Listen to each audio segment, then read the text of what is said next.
In the summer of 1969, the world stood still. Televisions flickered in dimly lit living rooms. Radios crackled with static as millions held their breath. A grainy voice from nearly 400,000 kilometers away whispered across the void. That's one small step for man, one giant leap for mankind. It was the moment humanity left Earth for good, if only for a few hours. But behind that poetic sentence lay something far more complex. A decade of fear, calculation, and sheer defiance of impossibility. The moon landing wasn't just a triumph of science. It was the final act of a silent war, fought not with bombs, but with equations, steel, and nerve. This is the story of how the United States, barely a decade after launching its first clumsy satellite, built the most powerful machine ever constructed and sent 3 men into the blackness of space.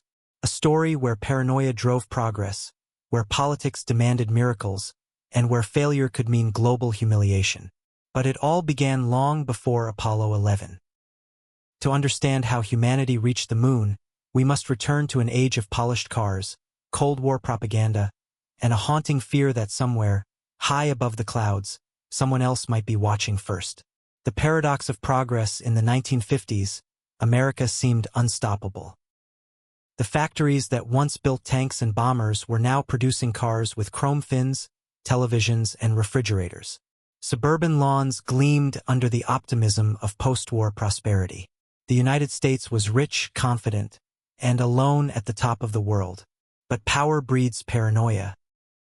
The same technological might that made America a global leader also gave birth to an invisible arms race. Nuclear weapons, long-range missiles, secret experiments, the future promised safety through supremacy. And yet, behind the comforting hum of domestic life, the world was edging closer to a new kind of conflict.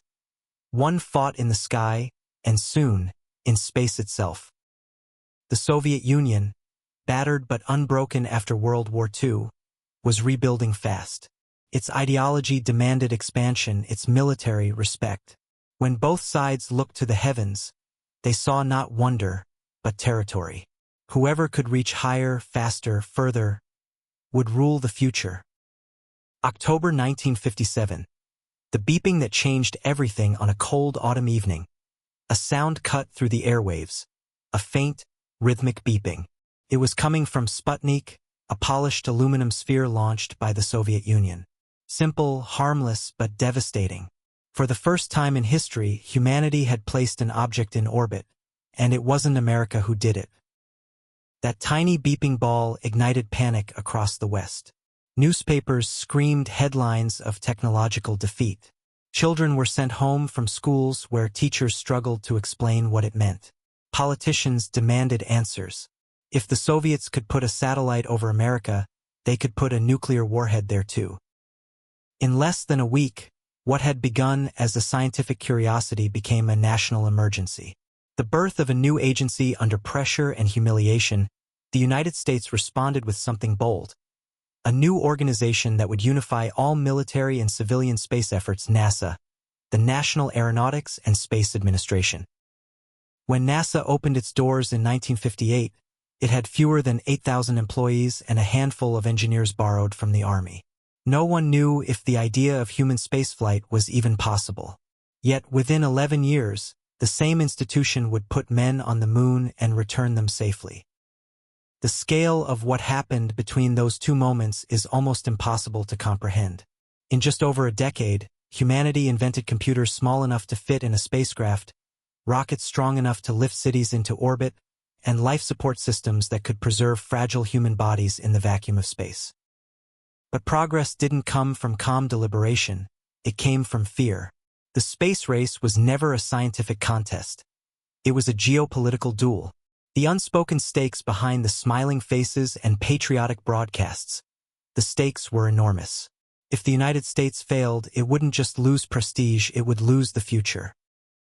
President John F. Kennedy made that perfectly clear in 1961, when he stood before Congress and declared, "I believe that this nation should commit itself to achieving the goal, before this decade is out, of landing a man on the moon and returning him safely to the Earth." It was a sentence spoken as a challenge, to Congress, to NASA, to every engineer and technician in America. But beneath the applause, there was disbelief. The United States had yet to send a single astronaut into orbit, and now it promised to cross 384,000 kilometers of vacuum, land on another world, and come home again, all before 1970. It was madness. But madness has always been the birthplace of miracles. The question that still echoes: how did it happen?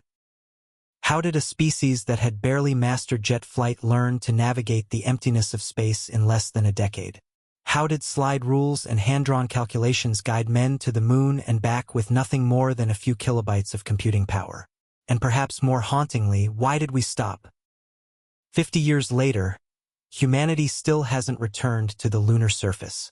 The rockets that once thundered toward the sky now rest in museums, relics of an age when we dared to think the impossible was simply the next step.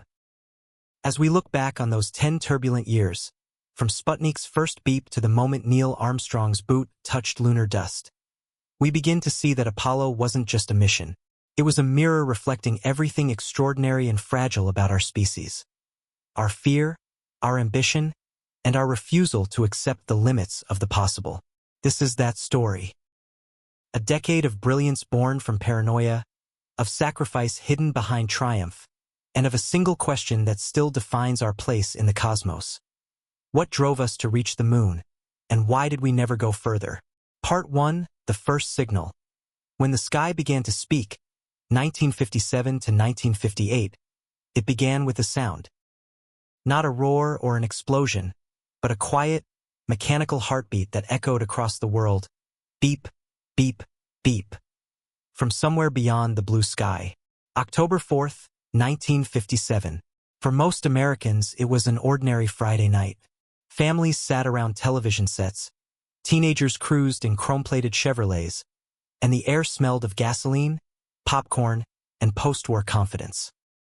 The world seemed stable, predictable, until the news broke. The Soviet Union has launched a satellite into orbit around the Earth. The word satellite still felt alien to most people. Even the news anchors hesitated before pronouncing it. But soon every radio on the planet was tuned to that strange, steady beeping. A pulse transmitted from a polished aluminum sphere the size of a basketball. Its name was Sputnik, meaning fellow traveler. In truth, it was little more than a metal shell with a transmitter and a battery. Carried no camera, no weapon, not even a scientific instrument. But in the tense logic of the Cold War, that didn't matter. Sputnik wasn't just a sphere, it was a statement. The shockwave of a beep across the United States, the reaction was immediate and visceral. Newspapers ran front-page headlines that read like war bulletins. Red moon over America. Russia beats US. Into space. In the following days, amateur astronomers spotted a moving point of light crossing the night sky, Sputnik glinting in sunlight as it circled the Earth every 96 minutes. Millions of people stood outside, pointing upward, whispering. For the first time, humanity could look up and see something made by human hands moving silently among the stars. But not everyone saw wonder. In Washington, D.C., the mood was closer to panic. Military strategists and senators saw not a symbol of progress, but a potential weapon. If the Soviet Union could launch a 183-pound sphere into orbit, what was to stop them from launching a nuclear warhead? The sky itself had become a front line. President Dwight D. Eisenhower faced a dilemma. Publicly, he urged calm. Privately, he demanded answers. Behind closed doors, committees were formed, budgets rewritten, and generals summoned to briefings. The conclusion was clear. The United States had underestimated its rival. The Vanguard failure in a rush to respond, America's own satellite program, Project Vanguard, was pushed into the spotlight. Vanguard was designed as a peaceful civilian demonstration, a small, elegant rocket carrying a 1-kilogram sphere. It was meant to showcase the openness and scientific spirit of the free world. On December 6, 1957, the eyes of the world turned to Cape Canaveral. Television crews were ready, the press was invited, and America was poised to reclaim its dignity. The countdown began.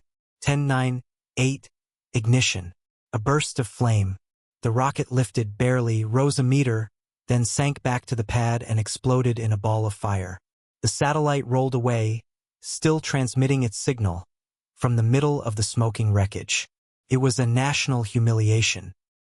Soviet officials, with icy humor, offered the United States technical assistance usually reserved for underdeveloped countries. The space race had become real and America was losing. Enter the rocket men behind the scenes. One man's name kept surfacing: Wernher von Braun. A German engineer brought to America after World War II under the secret Operation Paperclip. Von Braun had once designed the V-2 rockets that terrorized London. Now, he and his team of scientists worked for the U.S. Army, developing missiles at a base in Huntsville, Alabama. Von Braun had warned for years that the Soviet Union would reach orbit first if the U.S. refused to let his team use their military rockets for space exploration. After Vanguard's failure, the government turned to him in desperation. He and his team quickly modified a Redstone missile, renamed it Juno I, and mounted a small satellite at its tip, Explorer 1.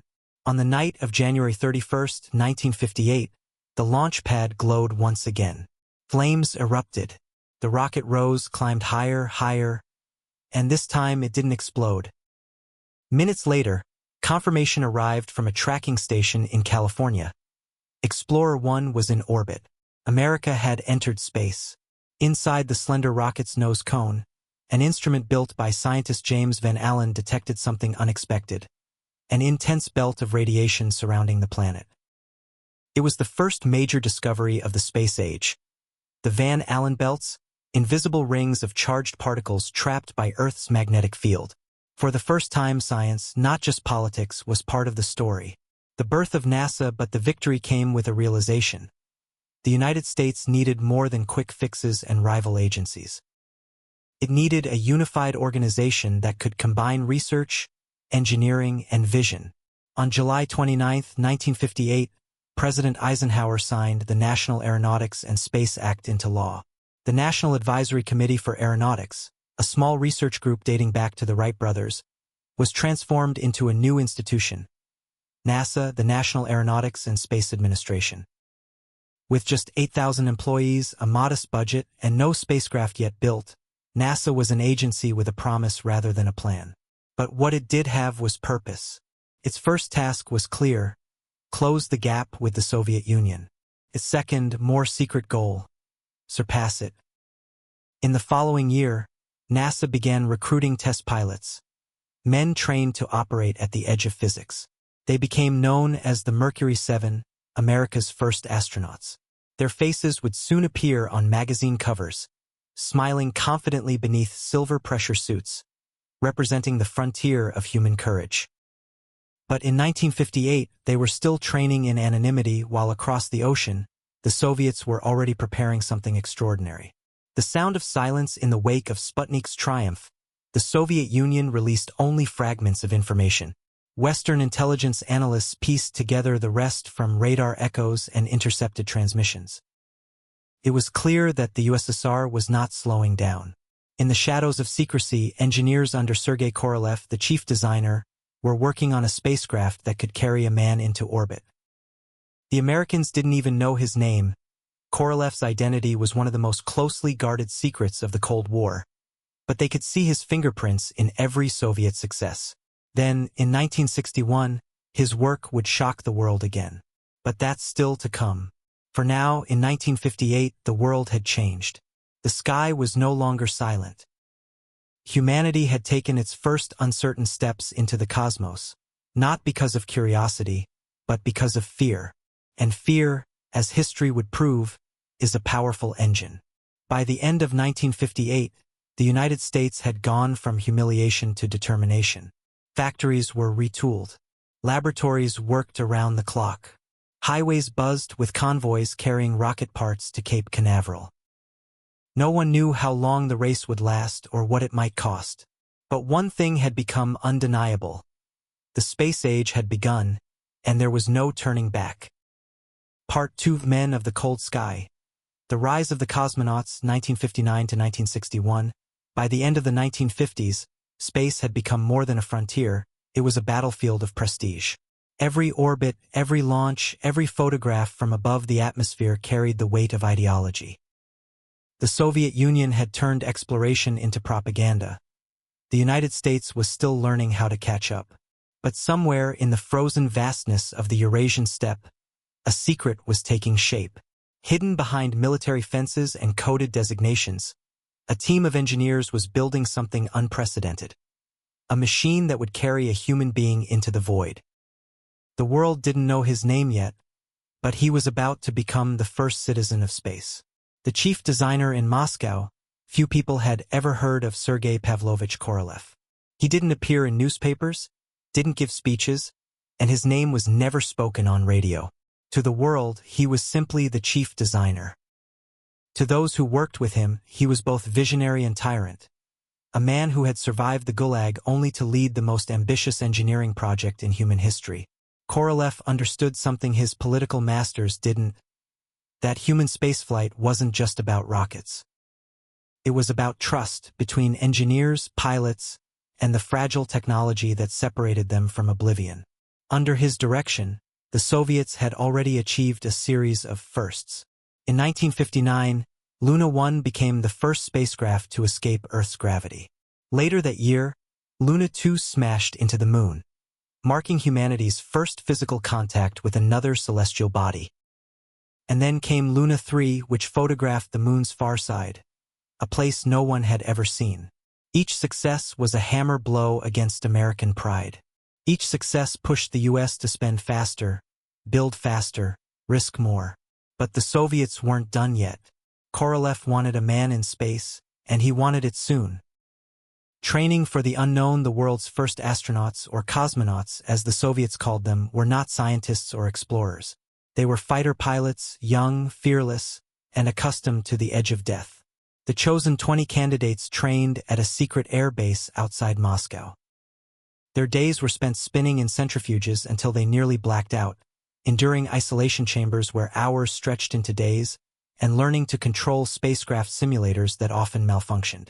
They were taught to remain calm as alarms blared, lights flashed, and every sense screamed that something was wrong. There was no manual for what they were doing. No one knew what space would do to the human body, whether blood would circulate, whether a person could eat, sleep, or even think clearly in zero gravity. But one man among them had the combination of composure, charm, and courage that would make him immortal: Yuri Alexeyevich Gagarin. Yuri Gagarin was 27, short and broad-shouldered, with a smile that disarmed even the most severe officials. Born in a village west of Moscow, he had grown up during the Nazi occupation, studied metalwork, and joined the Soviet Air Force as a pilot. Korolev saw in him something rare: an ability to stay calm under pressure, and to speak to ordinary people with sincerity. When the time came to choose who would be the first to fly, the decision was both scientific and symbolic. Gagarin wasn't just a capable pilot. He was the perfect Soviet hero. The flight itself was prepared in total secrecy. Even the cosmonauts' families didn't know when or where it would happen. April 12, 1961 at dawn, on a silent launch pad near the Baikonur Cosmodrome, a rocket towered against the pale horizon. Its designation was Vostok 1, meaning east. Inside the spherical cabin at the top, Yuri Gagarin sat strapped into his seat, surrounded by dials and switches labeled in Cyrillic. The capsule was primitive: no manual controls, no way to steer, and only a tiny porthole to see through. At 9:07 Moscow time, the engines ignited. The ground shook. Gagarin's pulse raced to 150 beats per minute as he shouted the word that would echo for generations: "Poyekali! Let's go!" Within minutes, he was weightless. For 108 minutes, Vostok 1 completed a full orbit of Earth. Gagarin watched continents drift beneath him. The curvature of the planet, the thin blue line of atmosphere, the sunrise over the Pacific. "The Earth is beautiful," he radioed down. "How wonderful it is." When his capsule re-entered the atmosphere, the heat shield blazed white-hot. The air around him turned to plasma, and for nearly 4 minutes, he was cut off from all communication. When radio contact was re-established, Gagarin had ejected from the capsule as planned and parachuted safely into a field near the Volga River. A farmer and her daughter ran to him, startled by the sight of a man in an orange suit falling from the sky. "Don't be afraid," he told them with a grin. "I am one of us, a Soviet." The world reacts when the news reached Washington. There was disbelief, then resignation. The Soviet Union had done it again, and this time it wasn't just a technical triumph. It was human. Gagarin became an instant global icon. His smile appeared on posters, postage stamps, and television screens from Havana to Hanoi. He toured the world, shaking hands with kings, presidents, and factory workers alike. In the United States, however, the reaction was sobering. NASA's own Project Mercury was still struggling to get off the ground. American astronauts, all military test pilots themselves, were training in secrecy at Cape Canaveral, wondering whether they'd ever catch up. 3 weeks later, one of them would try. The American answer on May 5, 1961. A capsule named Freedom 7 sat atop a modified Redstone rocket. Inside was Alan Shepard, one of NASA's newly christened Mercury 7. Unlike Gagarin's orbital flight, Shepard's mission was suborbital, a 15-minute hop into space and back. Still, it was risky enough to make headlines around the world. Shepard waited strapped into his capsule for over 3 hours while engineers fixed weather issues and electrical faults. At liftoff, his heart rate spiked to 120, his voice calm over the radio. "Roger, liftoff and the clock is started." The flight was flawless. Freedom 7 reached an altitude of 187 kilometers before splashing down in the Atlantic. Shepard's calm professionalism turned a short test flight into a statement. America was finally in the game. But even in victory, there was a sense of being second. Gagarin had circled the Earth. Shepard had only touched its edge. Then, 3 weeks later, President John F. Kennedy stood before Congress and changed everything. The impossible promise on May 25, 1961, Kennedy addressed the nation with words that would define an era. "I believe that this nation should commit itself to achieving the goal, before this decade is out, of landing a man on the moon and returning him safely to the Earth." In that single sentence, the race escalated beyond anything imaginable. The United States had just 12 satellites to its name, 1 suborbital flight, and a rocket system still in testing. The Soviets had a 5-year lead and a track record of unbroken success. But Kennedy's challenge wasn't about capability, it was about conviction. He wasn't asking if it could be done. He was declaring that it must be done. To his engineers, it sounded impossible. To his rivals, it sounded insane. To history, it sounded like destiny. By the summer of 1961, the space race had transformed from a competition of technology into a duel for the human spirit. The Soviets had their hero. America had its promise. And in the silence between radio beeps and rocket launches, the world held its breath, waiting to see which nation would dare to go further. Not just into orbit, but beyond. Part 3: Blueprints for the Impossible. The making of Apollo, 1961 to 1963. In 1961, President Kennedy's words echoed through the halls of Congress like a thunderclap. "Before this decade is out, landing a man on the moon and returning him safely to the Earth." It sounded like science fiction. At that moment, the United States had launched exactly 1 man into space, and for 15 minutes. NASA didn't have the rockets, the spacecraft, the computers, or even the math to make Kennedy's dream possible. What it had was a deadline, and a fear of failure so powerful that it became fuel. The challenge wasn't just to reach the moon. It was to prove that democracy, not dictatorship, could achieve the impossible. The engineers of the new frontier in a modest office at the Marshall Space Flight Center in Huntsville, Alabama. A group of German and American engineers gathered around a blackboard. Equations filled every inch of it. At the center stood Dr. Wernher von Braun, the architect of the V-2 rocket and now the man tasked with building the greatest machine humanity had ever imagined. Von Braun understood scale. To leave Earth's orbit, a spacecraft needed to travel at 11.2 kilometers per second. To carry humans that far, it would require engines capable of producing more thrust than any machine ever built. The numbers were staggering. A moon rocket would stand taller than a 36-story building, weigh more than 3,000 tons, and burn 15 tons of fuel every second. No one had ever built anything like it. And yet, von Braun believed it could be done. He called his design Saturn, a family of rockets that would eventually culminate in the Saturn V. Each stage of the Saturn system would lift humanity one step closer to the moon. But in 1961, even the first stage was still a theory on paper. Two paths to the moon at NASA headquarters. Debate raged. There were three competing strategies for how to reach the lunar surface. Direct descent, build a single, enormous rocket that would launch directly to the moon, land, and return in one piece. Earth orbit rendezvous, launch several smaller rockets. Assemble the spacecraft in Earth orbit, then depart for the moon. Lunar orbit rendezvous, LOR. Send a spacecraft to orbit the moon, detach a small lander to descend, then rejoin in lunar orbit for the return home. The first two ideas seemed intuitive but required rockets of impossible size. The third, LOR, was radical, even absurd. It meant splitting the mission in two, risking disaster if the lander failed to reconnect. Most NASA managers dismissed it, but at Langley Research Center, one engineer refused to give up. His name was John Houbolt. Houbolt believed LOR was the only way to meet Kennedy's deadline. The math was clear. It was faster, lighter, and required less fuel. But bureaucracy was against him. So he did something unthinkable. He bypassed his superiors and wrote directly to the NASA administrator. "Do we want to go to the moon or not?" he demanded. "Why is a valid technical concept being blocked?" Houbolt's letter ignited a storm. Eventually, von Braun himself came around. He realized that with his Saturn V, lunar orbit rendezvous wasn't just possible. It was the only feasible option. By 1962, the method was approved.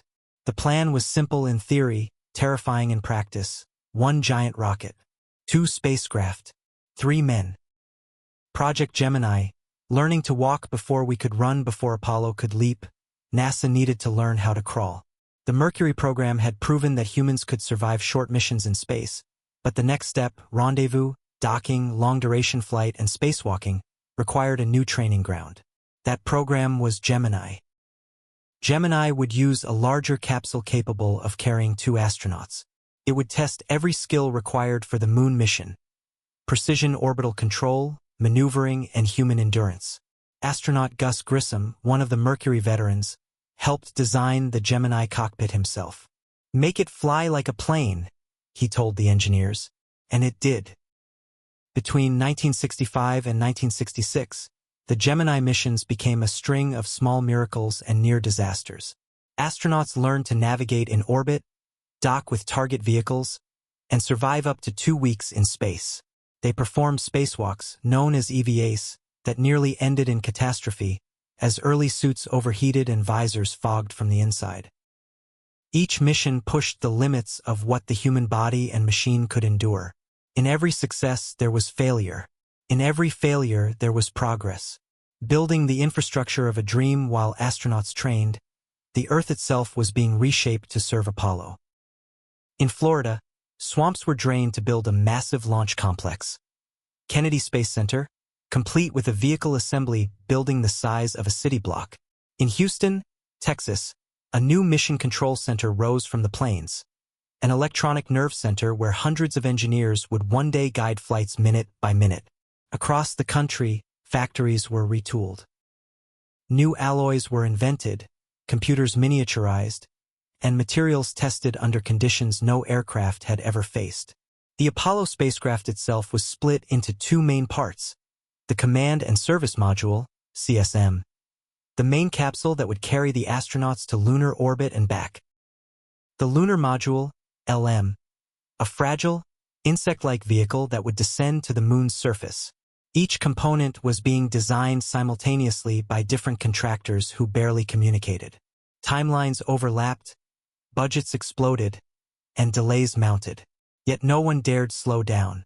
As one NASA official put it, "We weren't racing the Soviets. We were racing the clock." The human side of the race behind the technical brilliance was a human cost few outsiders saw. Engineers worked 70-hour weeks. Families grew used to empty seats at dinner. The astronauts became national celebrities, but inside NASA, they were test subjects, human data points in an experiment no one fully understood. Astronaut training was grueling.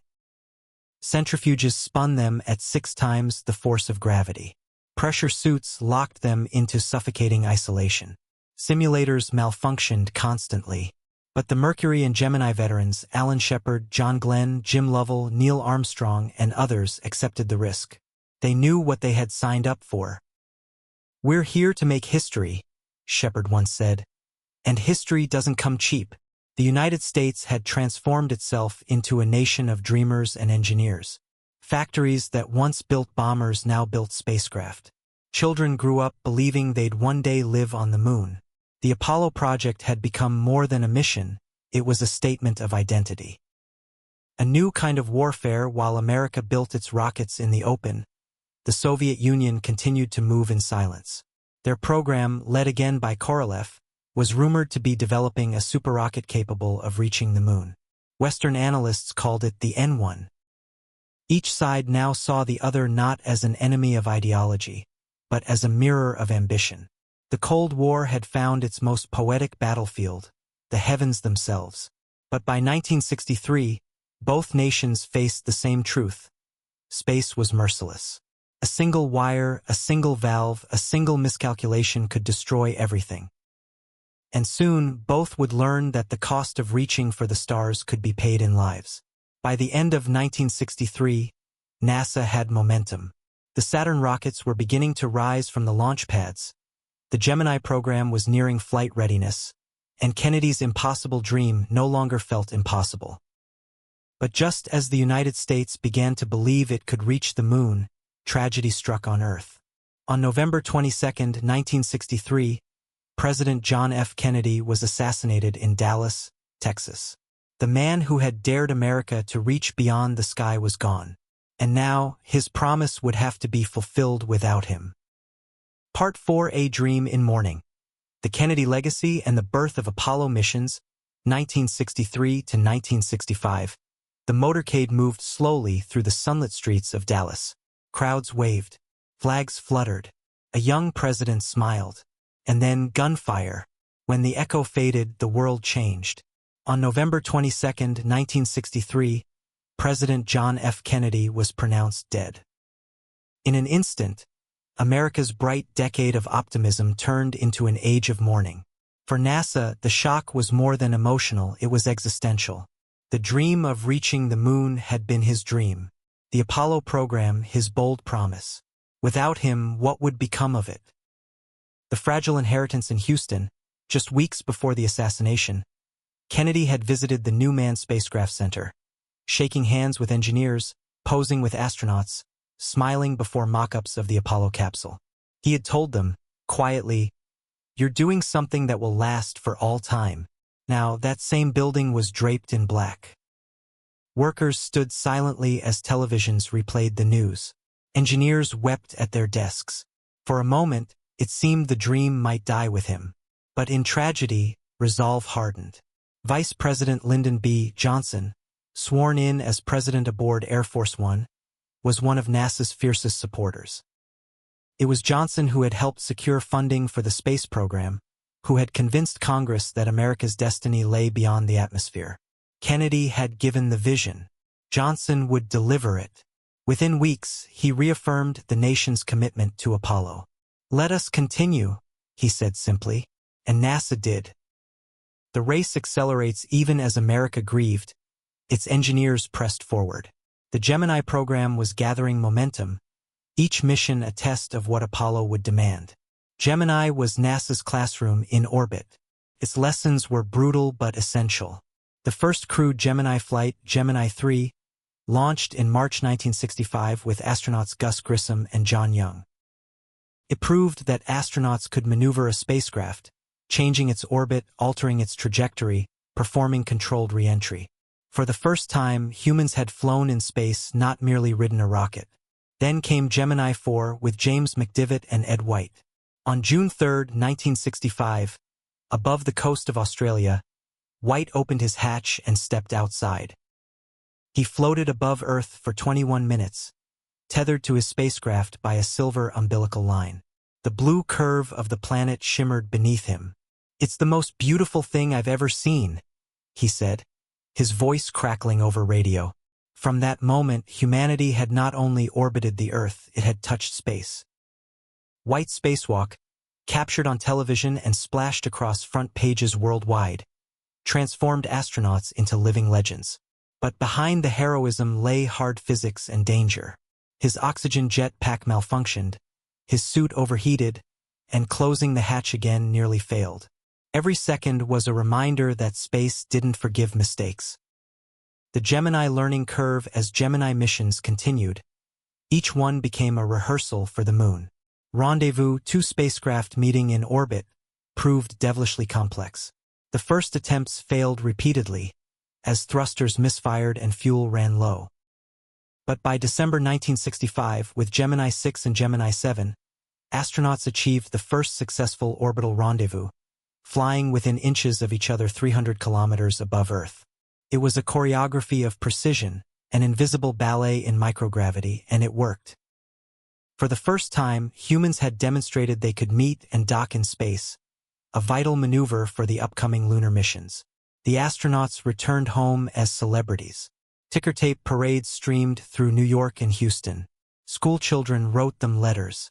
America, still healing from Kennedy's loss, found hope again in these men of the sky.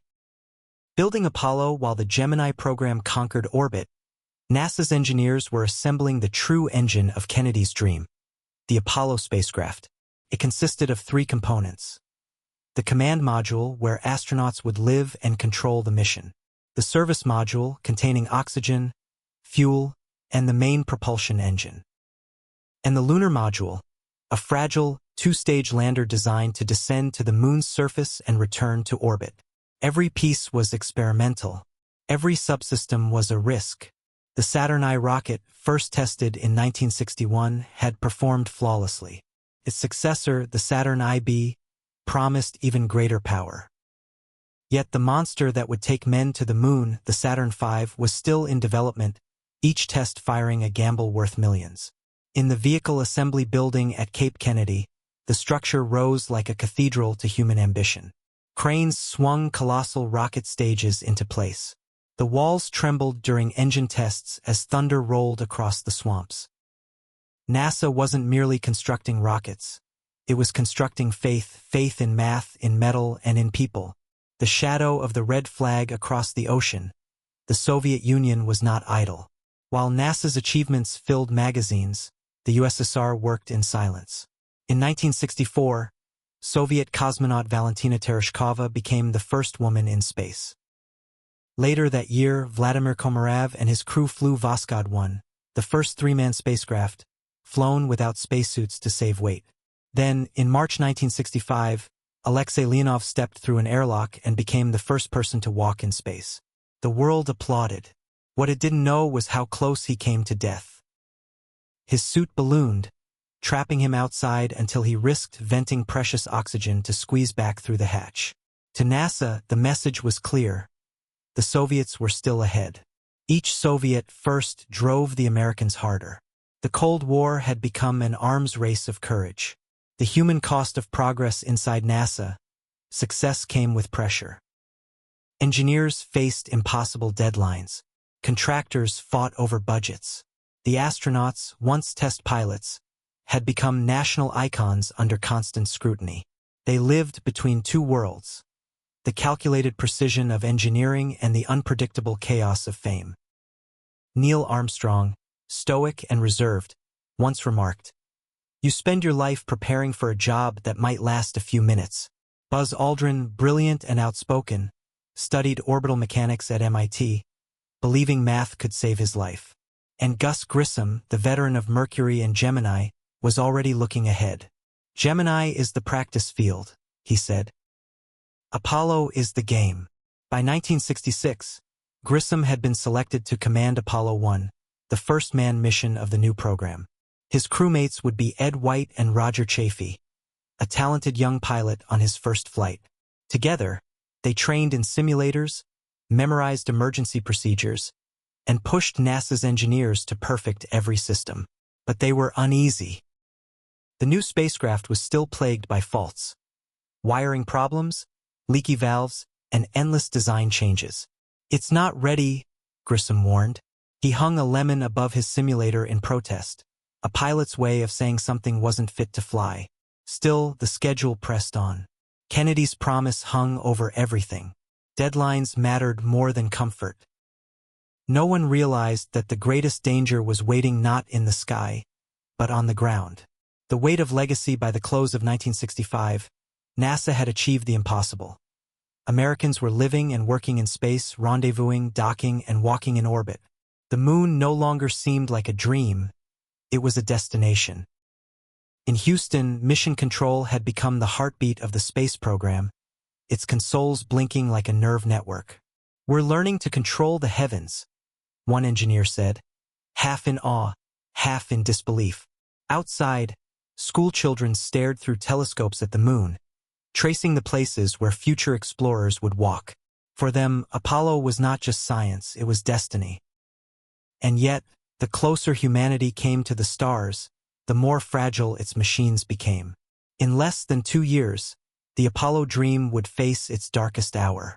A fire was coming. Part 5: The Fire on the Launch Pad.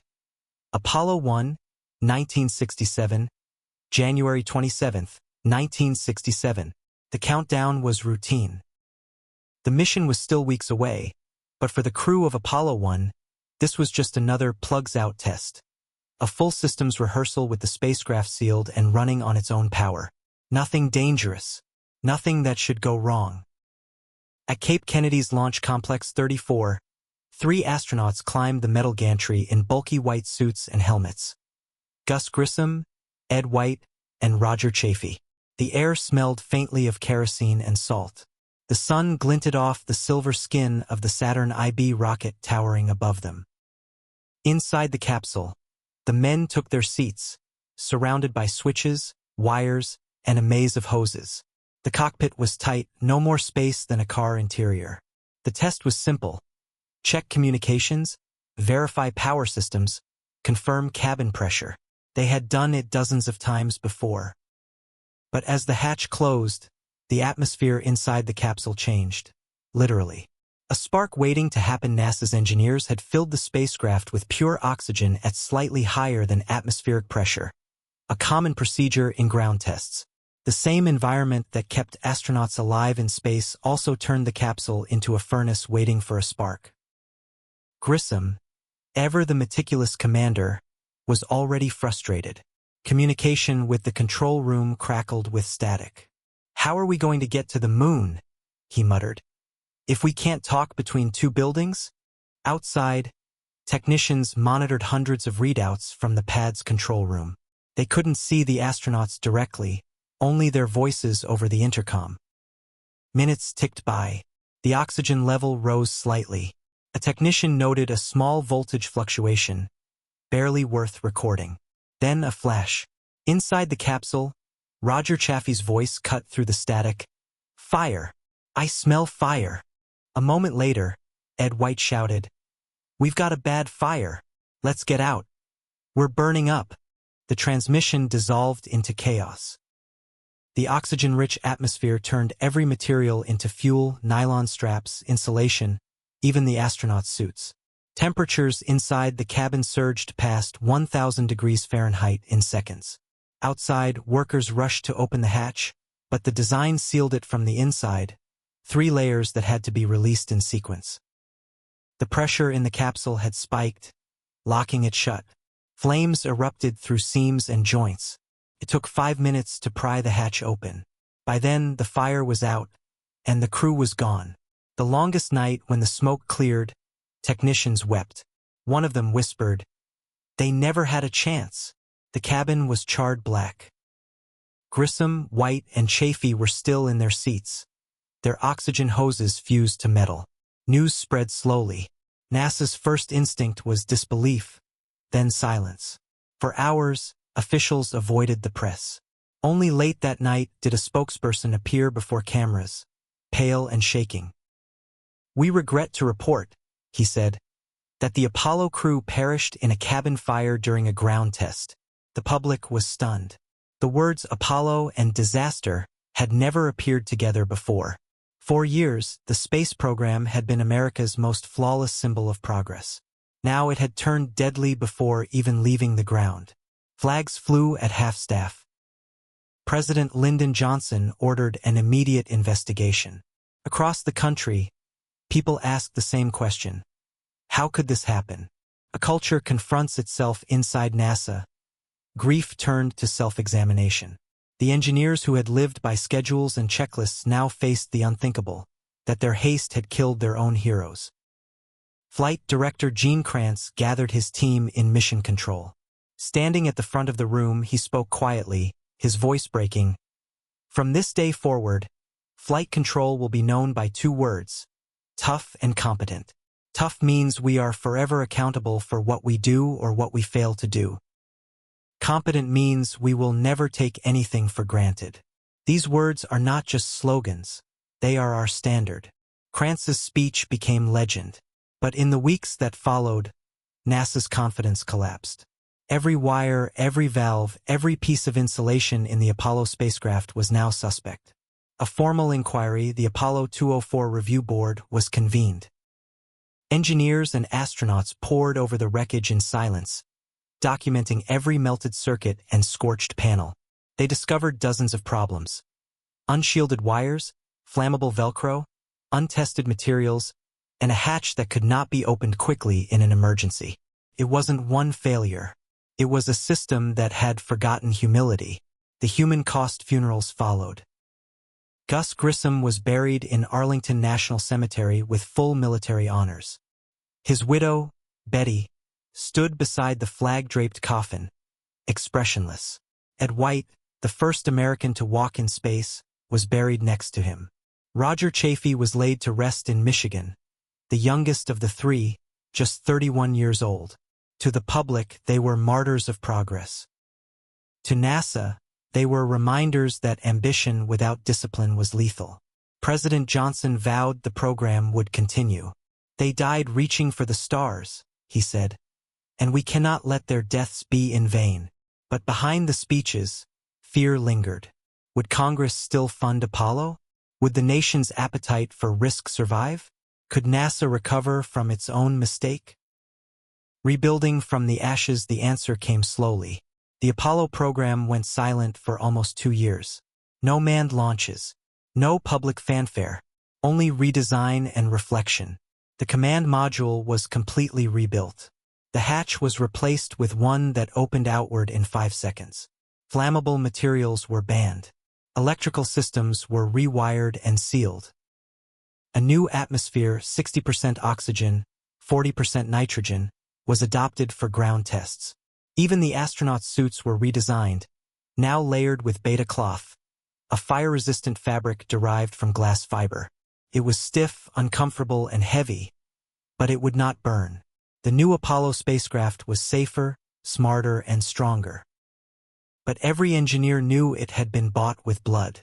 Shadows on the other side. While NASA rebuilt, intelligence reports from Europe began to suggest that the Soviet Union had suffered its own secret disasters. In April 1967, exactly 3 months after the Apollo fire, Soviet cosmonaut Vladimir Komarov launched aboard Soyuz 1, a new spacecraft plagued by hundreds of known faults. The mission was a political showpiece timed to coincide with the anniversary of Lenin's birth. During re-entry, Komarov's parachutes failed to deploy. His capsule slammed into the Earth at over 200 miles per hour. There was no funeral broadcast, no public mourning. But word leaked out. The space race had claimed another life. For both nations, 1967 became the year spaceflight lost its innocence. Lessons written in flame. By the end of that year, the Apollo fire had reshaped NASA's culture. Safety was no longer an afterthought, it was religion. Engineers developed entire systems devoted to failure analysis, redundancy, and fault simulation. The agency's motto quietly shifted from "go as soon as possible" to "go when ready." When the first unmanned Saturn V launched in November 1967, everyone at Mission Control held their breath. The rocket rose from Pad 39A like a sunrise of fire, shaking windows across Florida. For 12.5 minutes, 3,000 tons of machinery worked in perfect harmony. The launch was flawless. In the control room, someone whispered, "We're back." The price of perfection. By the time 1968 dawned, NASA was reborn. The tragedy of Apollo 1 had forced the agency to become what it claimed to be, a place where nothing was taken for granted, where every nut and wire was traced to the last detail. The world saw the fire as a setback. Inside NASA, it was a crucible. The engineers who walked through it emerged changed, harder, wiser, and ready for the moon.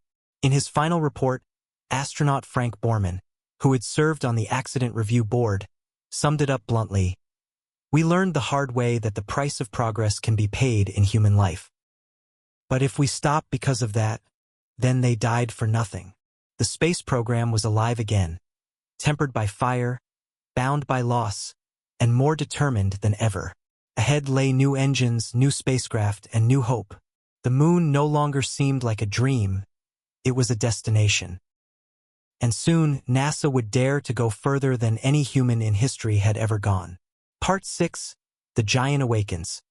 The first Saturn V and Apollo 8, 1967 to 1968. The fire had changed everything. NASA emerged from 1967 like a soldier after battle, scarred, disciplined, and suddenly aware of its own mortality. Every screw, every wire, every decision was now questioned, tested, and verified twice over. The engineers who once bragged about speed now spoke in whispers about safety.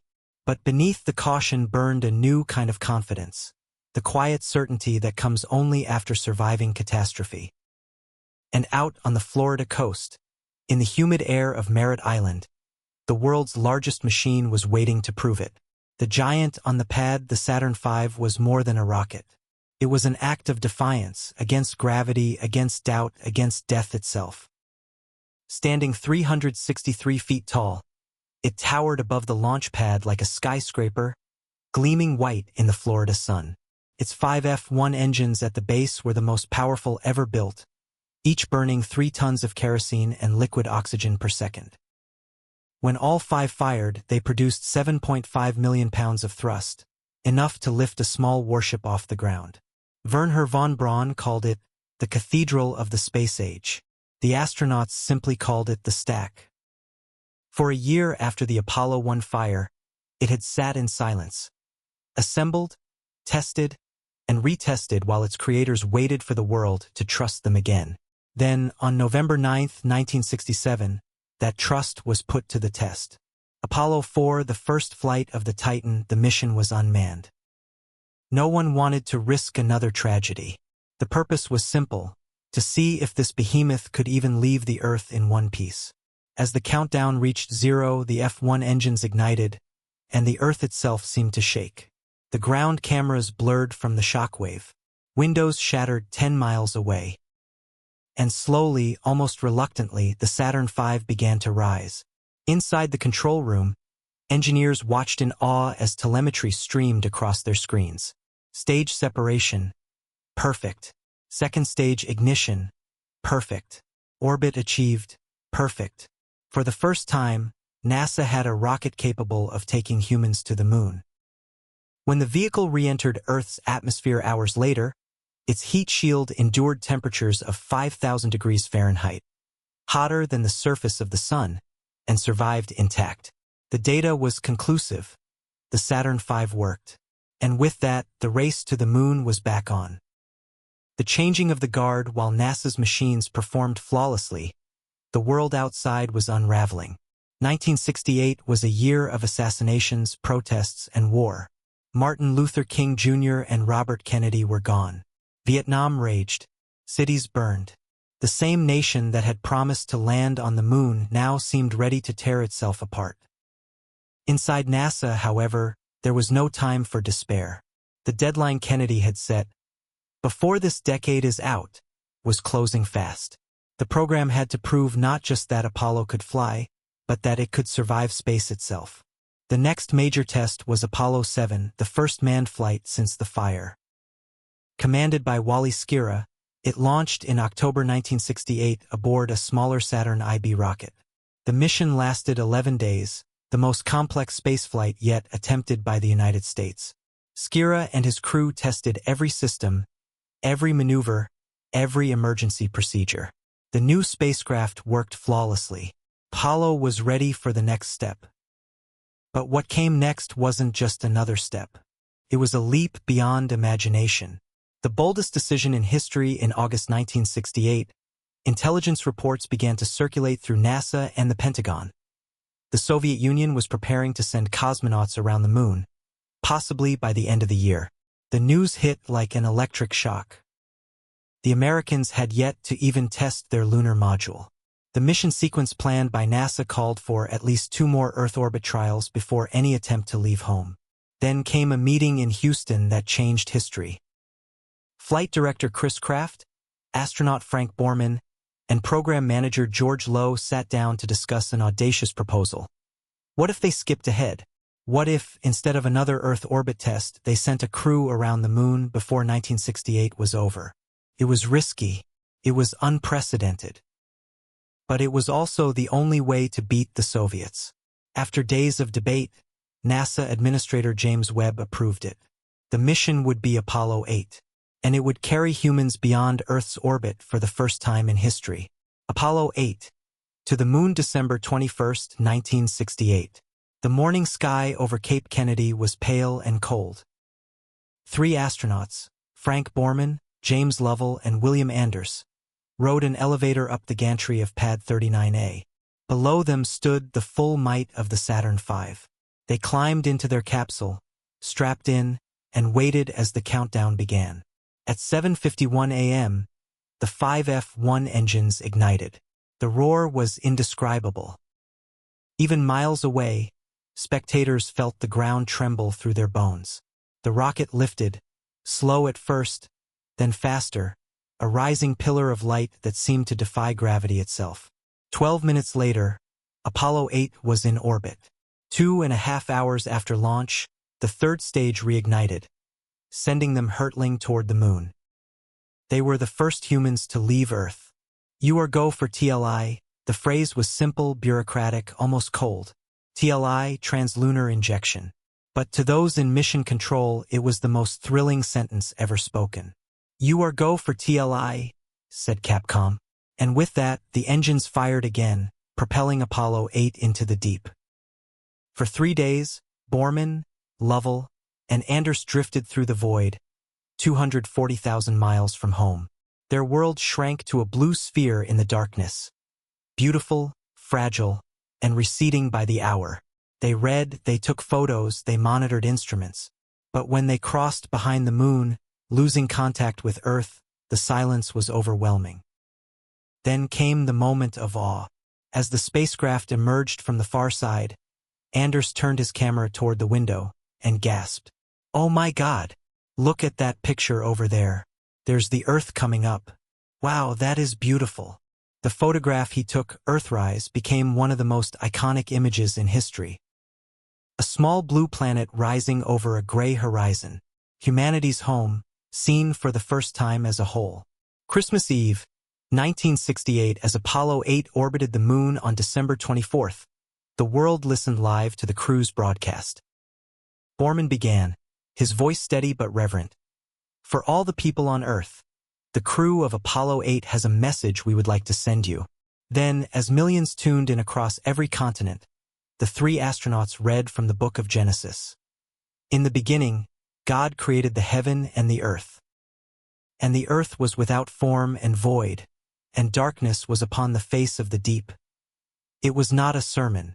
It was a human moment.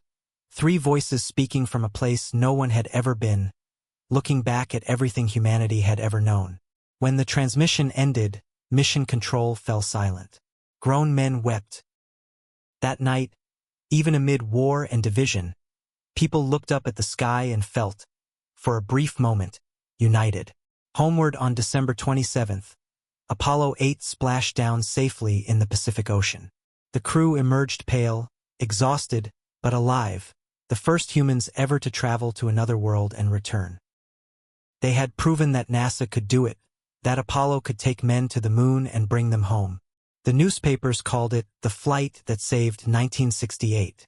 For a world fractured by conflict, Apollo 8 was a reminder of what humanity could still achieve when it reached upward instead of inward.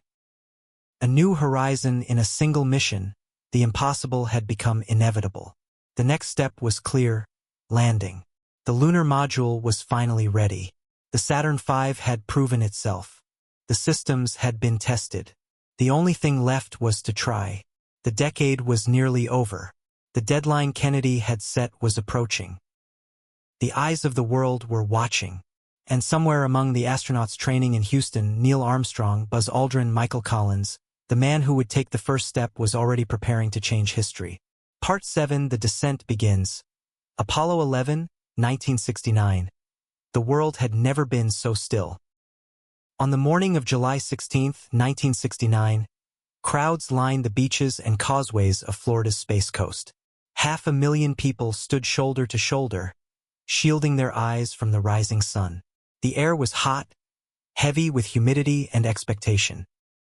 Across the ocean, millions more watched from living rooms, classrooms, and bars, black and white televisions flickering with the image of a rocket that seemed too large, too perfect, too human to fly.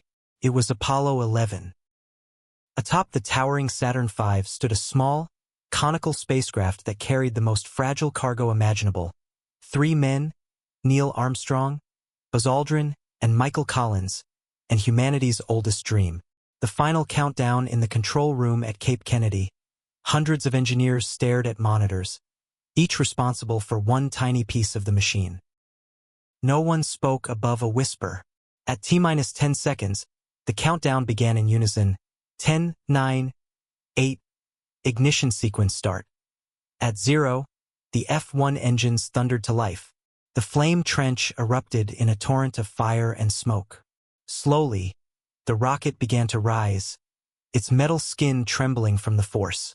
"Liftoff! We have a liftoff!" shouted the commentator, his voice nearly drowned by the roar.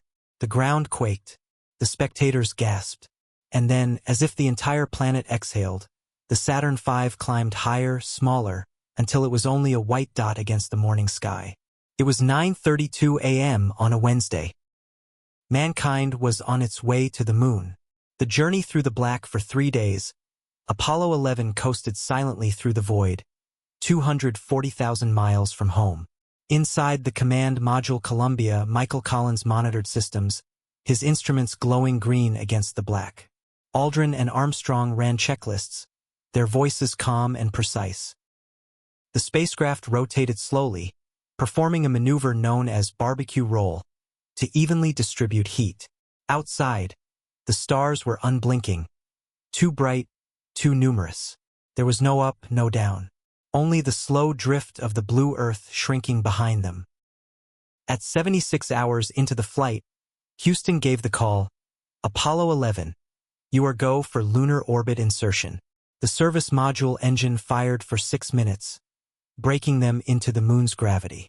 When the burn ended, Armstrong looked out the window and saw the lunar surface rising beneath them. "Okay, Houston," he said softly. "The view is spectacular. For the first time, human beings orbited another world." The Eagle prepares on July 20th. Armstrong and Aldrin transferred into the lunar module, codenamed Eagle. The small craft looked nothing like a plane. All sharp edges, gold foil, and fragile struts. It was a machine designed to operate where no air, no wind, and no mercy existed. Inside, the cabin was cramped, no larger than a closet. The walls were paper-thin, thinner, in fact, than a soda can. Between the astronauts and the vacuum of space was less protection than a household window. Still, they went. "Eagle, you are go for powered descent." At 102 hours and 33 minutes into the mission, Armstrong pressed the switch. The descent engine ignited, and the craft began to fall toward the moon.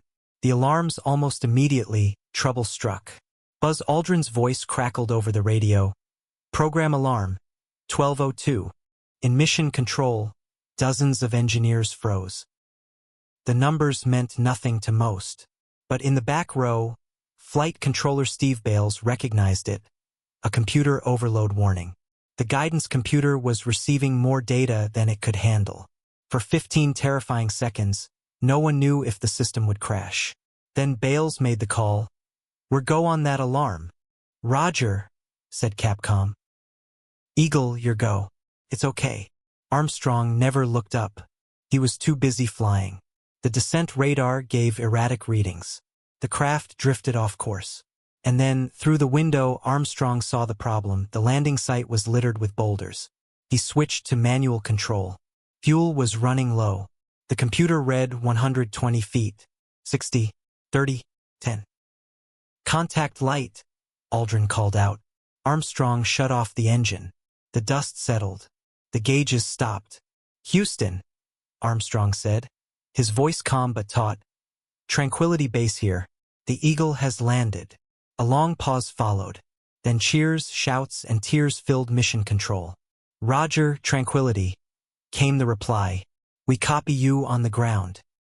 You got a bunch of guys about to turn blue. We're breathing again."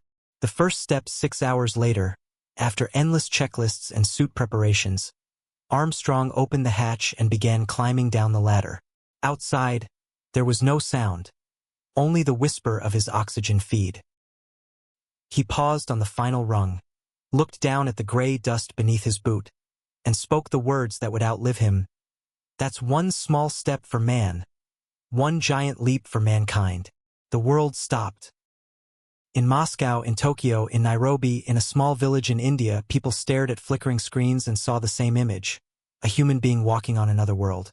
Armstrong's footprints pressed into the lunar dust, each one untouched by wind or rain, destined to remain for millions of years. Aldrin followed moments later. "Beautiful view," he said. "Magnificent desolation."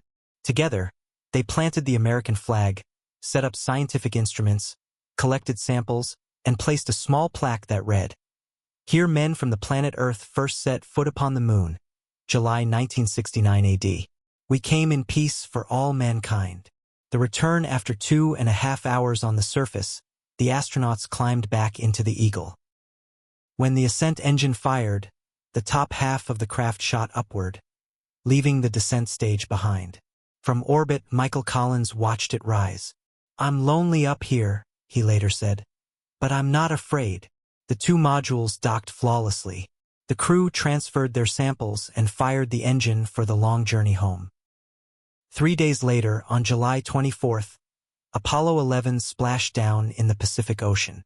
The astronauts were recovered by the USS Hornet and placed in quarantine, smiling through a glass window at President Nixon. They had done it. Kennedy's impossible promise, made 8 years earlier in a tense, uncertain world, had been kept. The whole Earth in the days that followed, the astronauts became global celebrities. Parades filled the streets. Children waved flags. Newspapers printed the image of Earth seen from the moon, a fragile blue marble suspended in darkness. But the deeper impact was quieter. Humanity had seen itself for the first time from the outside. Borders, wars, and ideologies meant nothing up there. From space, the Earth had no divisions. It was one world shared by all. Even Buzz Aldrin, the fighter pilot and engineer, later wrote, "We came all this way to explore the moon, and the most important thing is that we discovered the Earth." The aftermath in the Soviet Union, reactions were mixed, part admiration, part denial. Privately, many Soviet engineers respected the achievement.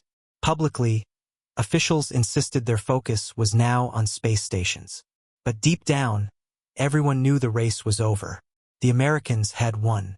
In NASA's control room, Flight Director Gene Kranz stared at the screens as they went dark after splashdown. 4 years he had lived by schedules, simulations, and split-second decisions. Now, in the silence, he finally allowed himself a small smile. He turned to his team. "Let's take the rest of the day off," he said. Legacy in dust, the moon landing was not the end of Apollo. It was the beginning of something larger, a moment when technology and imagination fused to show what the species could become. But for Armstrong, Aldrin, and Collins, the return to Earth was almost surreal. The noise, the attention, the endless ceremonies. All of it felt distant. Armstrong, ever humble, retreated from the spotlight. "I was just the tip of the arrow," he said. "Hundreds of thousands built the bow." Aldrin struggled with the aftermath. Fame, depression, purpose. Collins wrote poetry about solitude. Each of them, in their own way, carried the weight of that moment for the rest of their lives. A world transformed for one night in July 1969, humanity stood together, not as nations, but as witnesses. Children who watched that broadcast would grow up to become scientists, engineers, and dreamers. The footprints on the moon were silent, but they spoke volumes. They said, "We can go anywhere." They said, "We are capable of more than fear, more than rivalry, more than destruction." They said, "This is only the beginning." By the end of the decade, the promise had been fulfilled. The rockets would fly again, Apollo 12, 13, 14, and beyond, each mission carrying its own triumphs and tragedies. But nothing would ever compare to that first step, that fragile moment when a single human heartbeat echoed through the void and the world. For once, listened together. The race to the moon was over. The journey to the stars had just begun. Part 8, After the Moon. Triumph, Tragedy, and the Twilight of Apollo, 1970 to 1972. The dream had been fulfilled. The race had been won. And now, no one knew what came next. In July 1969, when Apollo 11 returned home, the world erupted in celebration. But as the confetti settled and the parades faded, a quiet question began to whisper through NASA's corridors, through Congress, through living rooms across America. What do we do now? For 8 years, Apollo had been a crusade. A purpose that bound scientists, engineers, politicians, and citizens in shared awe. But with the flag planted and Kennedy's promise kept, the story felt complete. And yet, for the men and women who built the path to the moon, the mission was far from over. Apollo 12, the precision landing 4 months after Armstrong's step, another rocket stood ready on the pad. November 14, 1969. The rain came down in sheets, lightning crackled above Cape Kennedy, and still the countdown pressed on. The crew of Apollo 12, Pete Conrad, Alan Bean, and Richard Gordon, joked over the radio as thunder rolled. At liftoff, lightning struck the rocket. Twice, telemetry screens in mission control went blank. "We've lost fuel cells," shouted a controller. For a few tense seconds, it seemed the mission was doomed before it left the pad. Then flight controller John Aaron gave a now legendary call, "Try SCE to AUX." No one but Conrad understood it, a switch buried in the command module. He flipped it, and the data returned. Against the odds, Apollo 12 continued. For days later, it landed within walking distance of Surveyor 3, an unmanned probe that had touched down years earlier.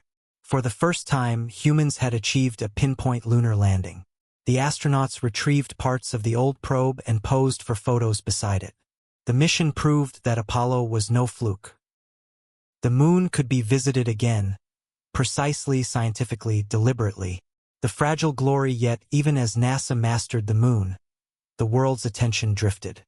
The Vietnam War consumed headlines and budgets. Protests filled streets. The once infinite funding that had built Apollo began to shrink.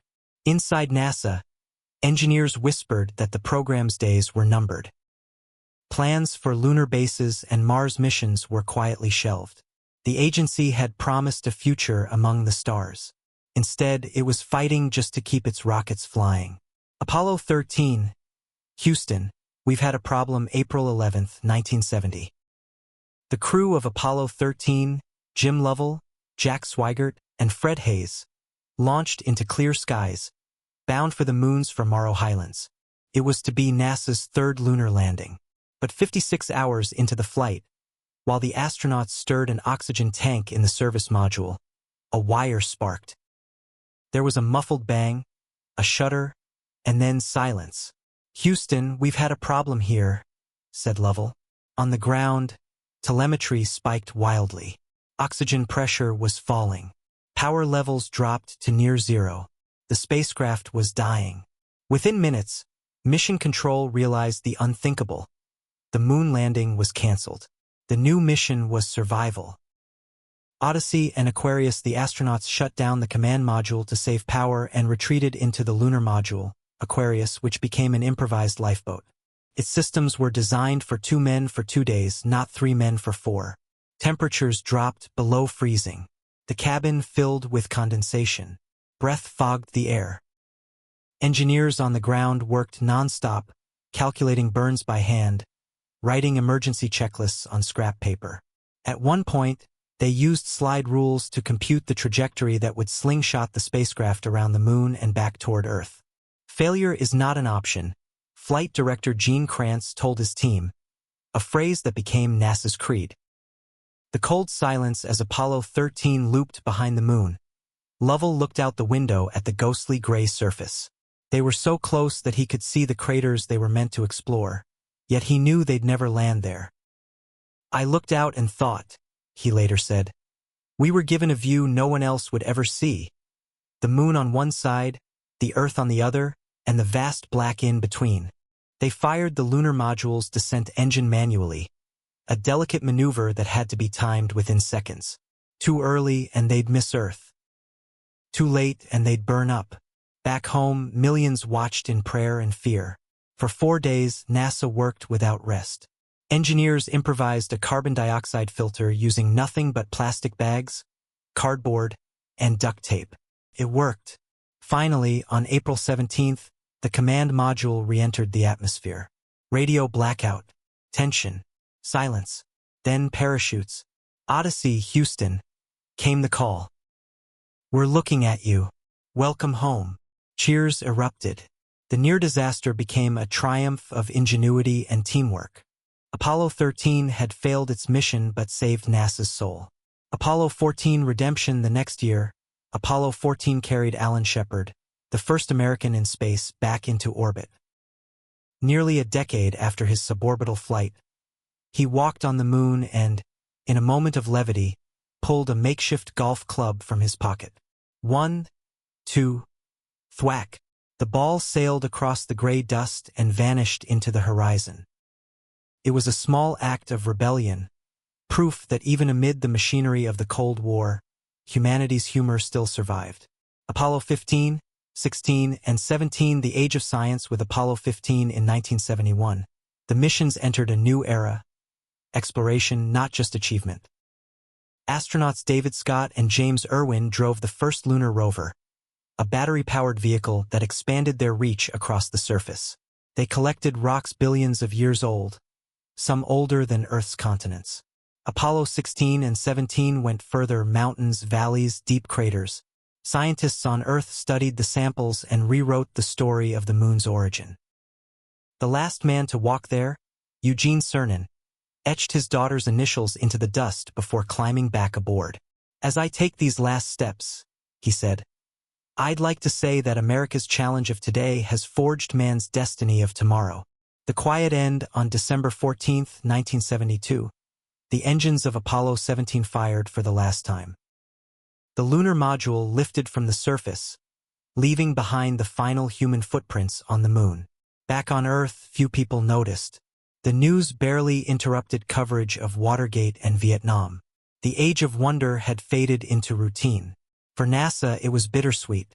Apollo had achieved everything it set out to do and more. But the political will that had built it was gone.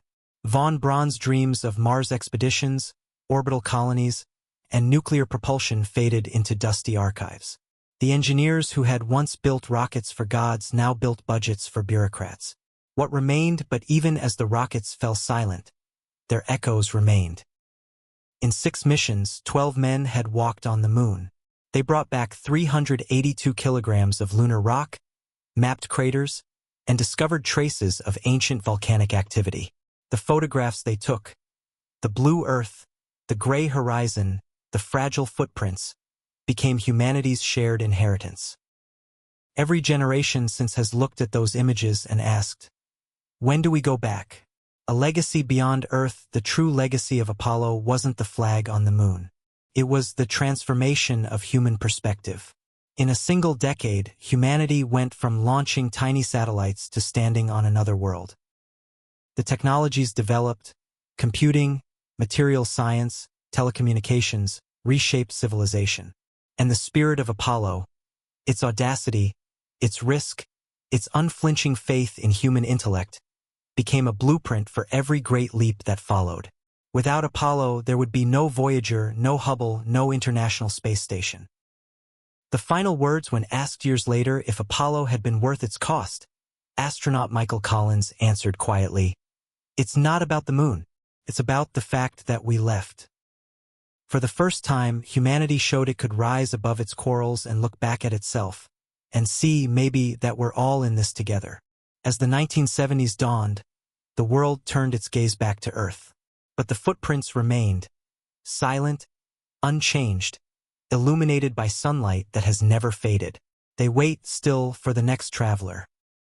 The space race had ended, but the journey, the endless, restless human need to reach beyond, had only just begun. Part 9: The Age of Reflection. Legacy, Lost Dreams, and the Space Shuttle, 1973 to 1981. The moon lay silent once more. For the first time in a decade, there were no countdowns, no thunder of engines, no flickering images from a world beyond Earth. The launch pads stood empty. The great rockets that had carried men to the stars were dismantled, their metal shells shipped to museums. NASA had done the impossible, and, paradoxically, that was the problem. Once you've touched the moon, what comes next? The question hung like dust in the air long after Apollo 17's engines went silent. The end of an era in 1973, the Apollo program officially concluded. 7 Saturn V rockets had been built. One remained unused, displayed like a fossil of human ambition. Budgets were slashed. Thousands of engineers who had once built spacecraft now packed their desks. The lunar laboratories went dark.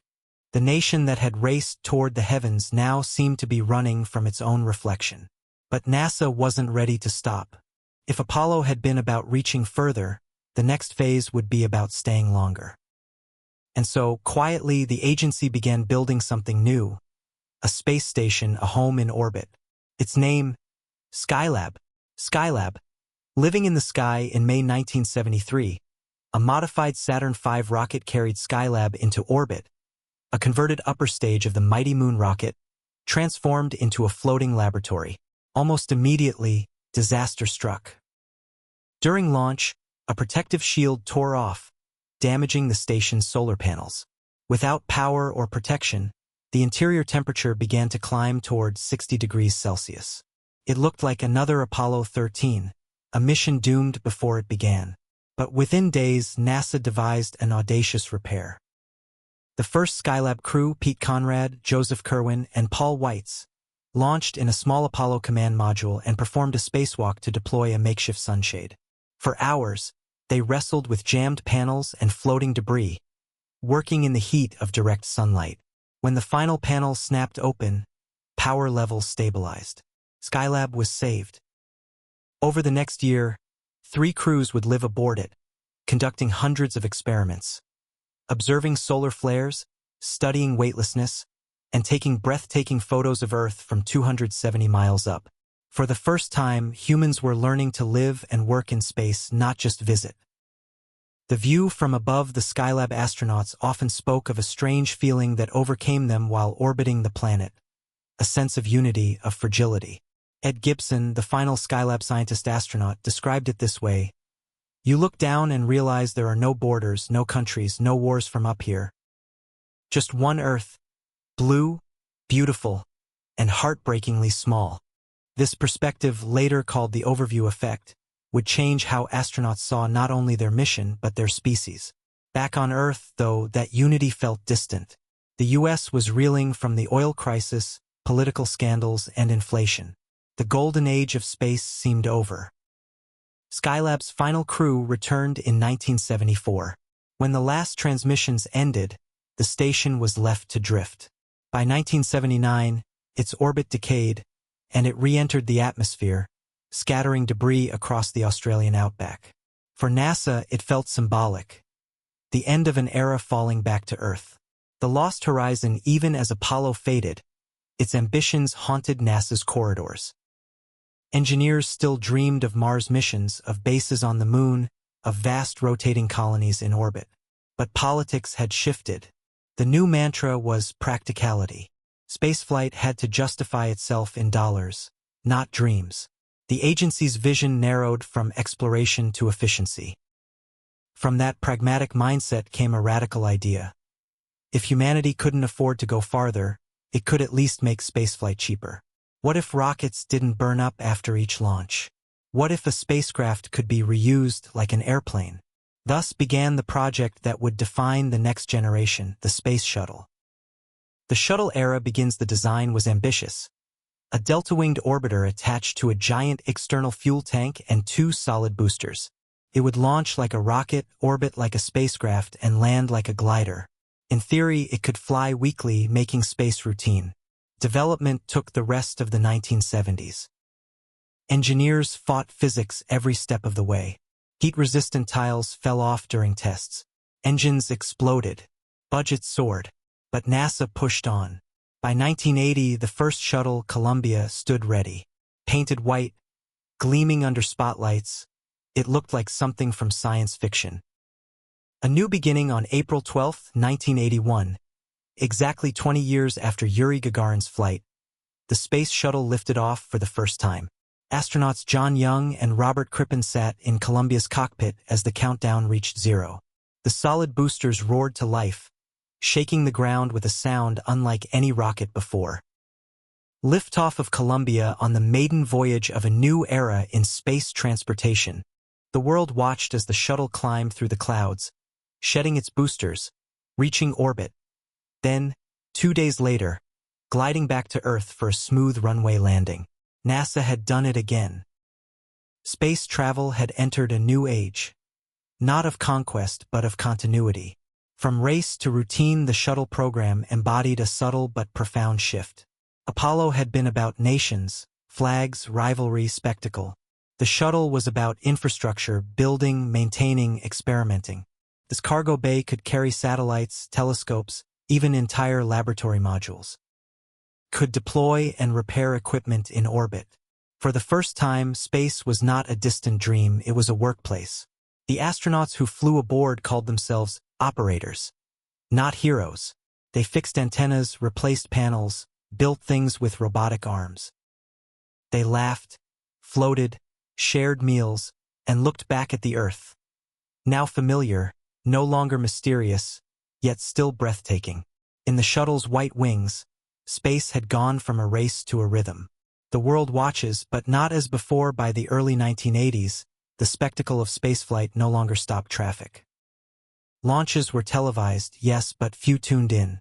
The wonder had become background noise, a testament to how quickly the extraordinary can become ordinary. NASA, however, was already planning further. The shuttle was just the beginning. Its next great partner would not be an enemy, but the world itself. For the first time since Sputnik, cooperation, not competition, was on the horizon. Reflection. From rivalry to responsibility. In the silence that followed Apollo, humanity had learned something profound. The moon had shown us our power. Skylab had shown us our fragility. And the shuttle, when it finally flew, showed us something else: resilience. Each era had built upon the last, not in glory, but in understanding.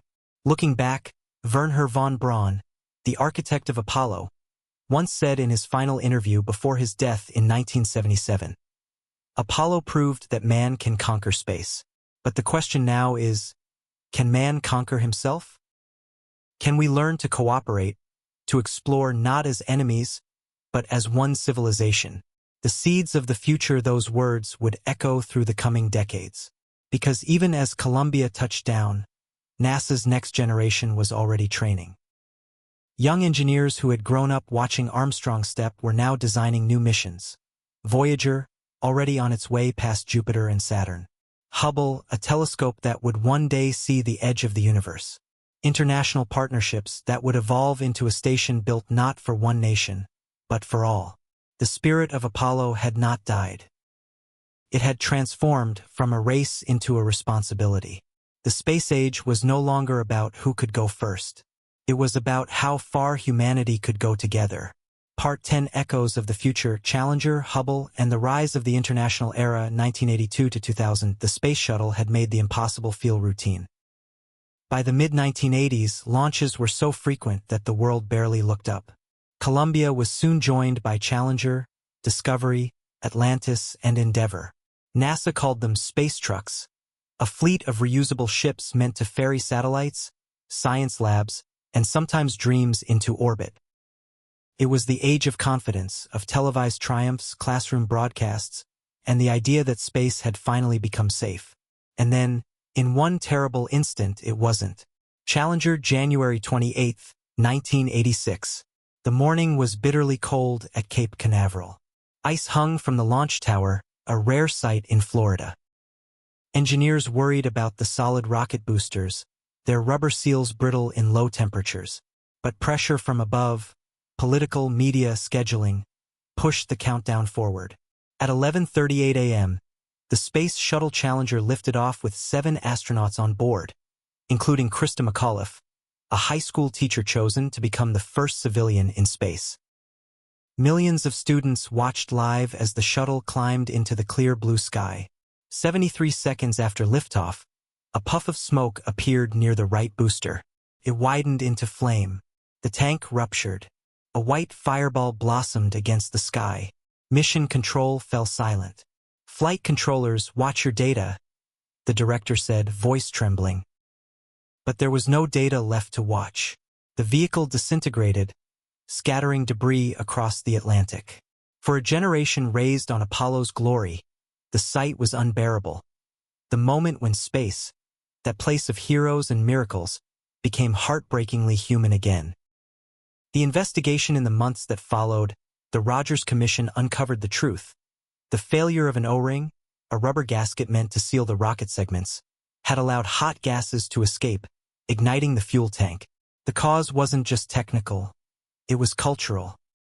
Engineers had warned of the danger, but their voices were drowned out by bureaucracy and schedule pressure. Physicist Richard Feynman, serving on the commission, famously demonstrated the problem by dipping an O-ring into a glass of ice water during a televised hearing. "When the temperature is low," he said, "it loses resilience." His final report ended with a warning that echoed NASA's deepest flaw. For a successful technology, reality must take precedence over public relations, for nature cannot be fooled. The pause for nearly 3 years, the shuttle fleet was grounded. The silence that followed was heavy, not just technical but emotional. NASA, once the embodiment of American daring, now seemed paralyzed by caution. The agency redesigned the boosters, overhauled management, and built new safety protocols. But something deeper had changed: the public's sense of innocence. When Discovery finally returned to flight in 1988, the cheers were subdued. The joy was there, but tempered by ghosts. Yet even in tragedy, the dream endured. Beyond Earth's orbit, the Voyagers, while NASA rebuilt, 2 silent explorers carried the spirit of Apollo further than any human had gone. Voyager 1 and Voyager 2, launched in 1977, were now sailing beyond the outer planets. Their instruments still humming, their golden records carrying messages from Earth in case someone, somewhere, ever found them.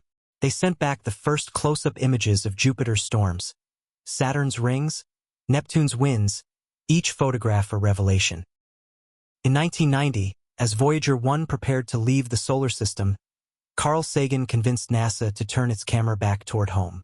From 6 billion kilometers away, Earth appeared as a pale blue dot suspended in darkness. "That's here," Sagan said. "That's home. That's us." In that image, so small, so fragile, the dream of Apollo found its true meaning. The telescope that saw everything a year later, in 1990, the shuttle Discovery carried into orbit one of the most ambitious scientific instruments ever built, the Hubble Space Telescope.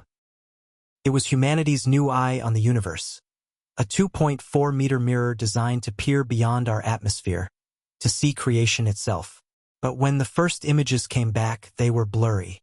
Hubble's primary mirror had been ground to the wrong shape. The world laughed. Headlines called it NASA's $1.5 billion blunder. Inside the agency, shame turned to determination. In 1993, Endeavour launched on a daring repair mission. Astronauts spent 5 days spacewalking, installing corrective optics, a literal pair of glasses for the telescope. When they finished, Hubble opened its eyes for real. Galaxies, nebulae, stars being born and dying. The universe unfolded before humanity's gaze. The images were breathtaking, almost spiritual. Hubble became the redemption of NASA's wounded pride, a second triumph after the pain of Challenger. Mir, the shuttle, and a new kind of race. By the 1990s, the Cold War had ended. The Berlin Wall had fallen. The old enemies were now partners, not in rivalry, but in orbit. The United States and Russia began a new collaboration, the Shuttle Mir program. Between 1994 and 1998, American astronauts lived aboard the Russian Mir space station for months at a time, while Russian cosmonauts flew aboard the space shuttle. It was a fragile partnership born of necessity, but it worked. In the cramped modules of Mir, the two former adversaries shared meals, laughter, and the claustrophobia of space. They traded languages, stories, and survival tips. What had once been a race became a rehearsal for something greater, a truly international presence beyond Earth. A different kind of hero. By the late 1990s, the image of the astronaut had changed. Gone were the square-jawed fighter pilots of the Mercury and Apollo days. The new explorers were scientists, engineers, biologists, even teachers. They weren't racing anyone, they were learning, studying long-term exposure to zero gravity, testing technologies for life support, growing plants, understanding the human body in microgravity. Space had matured. It was no longer about flags and footprints. It was about endurance, the slow, patient work of becoming a spacefaring species. Shadows of the future, but for all its achievements, the shuttle carried the same contradictions that had haunted Apollo. Ambition built on compromise, innovation shackled by cost. Each flight required months of preparation and billions of dollars. The airliner to space dream had become a logistical labyrinth. Still, the program endured, sustained by the idea that every mission was one more step towards something bigger, a permanent home among the stars. That home was already being planned. Its name, the International Space Station. The new millennium. As the year 2000 approached, humanity had changed. The astronauts who once looked down on a divided world now orbited a planet connected by satellites, by data, by the same images of a blue sphere once captured by Apollo. On November 2, 2000, an American astronaut, a Russian cosmonaut, and a European engineer floated aboard a newly assembled outpost in orbit, the ISS. For the first time, a permanent crew was living off the Earth, continuously, representing not one flag but many. From that moment on, humanity would never again be entirely confined to its home planet. Hubble's gift. Meanwhile, Hubble continued to look outward, capturing light from galaxies billions of years old, glimpsing the birth of stars and the echo of the Big Bang. Its images, the pillars of creation, the deep field of endless galaxies, reminded humanity of both its insignificance and its brilliance. In those images, people saw what Apollo had begun. The shift from seeing space as a battlefield to seeing it as a mirror reflecting who we are, what we're capable of, and how small we remain in the face of the infinite. The long arc from Sputnik to Apollo, from Challenger to Hubble, the story of space had come full circle. What began as a race between nations had evolved into a collaboration between species. In less than half a century, humanity had gone from throwing metal balls into orbit to building laboratories that circled the Earth every 90 minutes. It had learned, painfully, beautifully, that exploration isn't about conquest. It's about connection. The human equation. Looking back at the 20th century, one truth stood out. Every triumph in space was matched by tragedy, every leap forward by a fall. But that was what made it human. As astronaut Eileen Collins, the first woman to command a space shuttle, once said, "Exploration is not a choice, really. It's an instinct, the same one that made us leave the caves, cross the oceans, and look up at the night sky." And so, the story continued, no longer measured in victories, but in endurance. The shuttle would fly for 2 more decades. Hubble would gaze deeper still. The ISS would grow, module by module, into a symbol of shared purpose. But even as humanity built bridges in orbit, new challenges were coming, new disasters, new questions, and new dreams. The space age had survived its childhood. What lay ahead was adolescence. The struggle to balance ambition with humility, risk with wisdom, wonder with responsibility. Part 11: Fire and Rebirth. Columbia, the ISS, and the dawn of the private space era. The new millennium began not with rockets or flags, but with silence, a quiet orbit above a fragile blue world. 200 miles over Earth, a new outpost shimmered in sunlight, the International Space Station. Its modules, built by many nations, had been assembled piece by piece in orbit.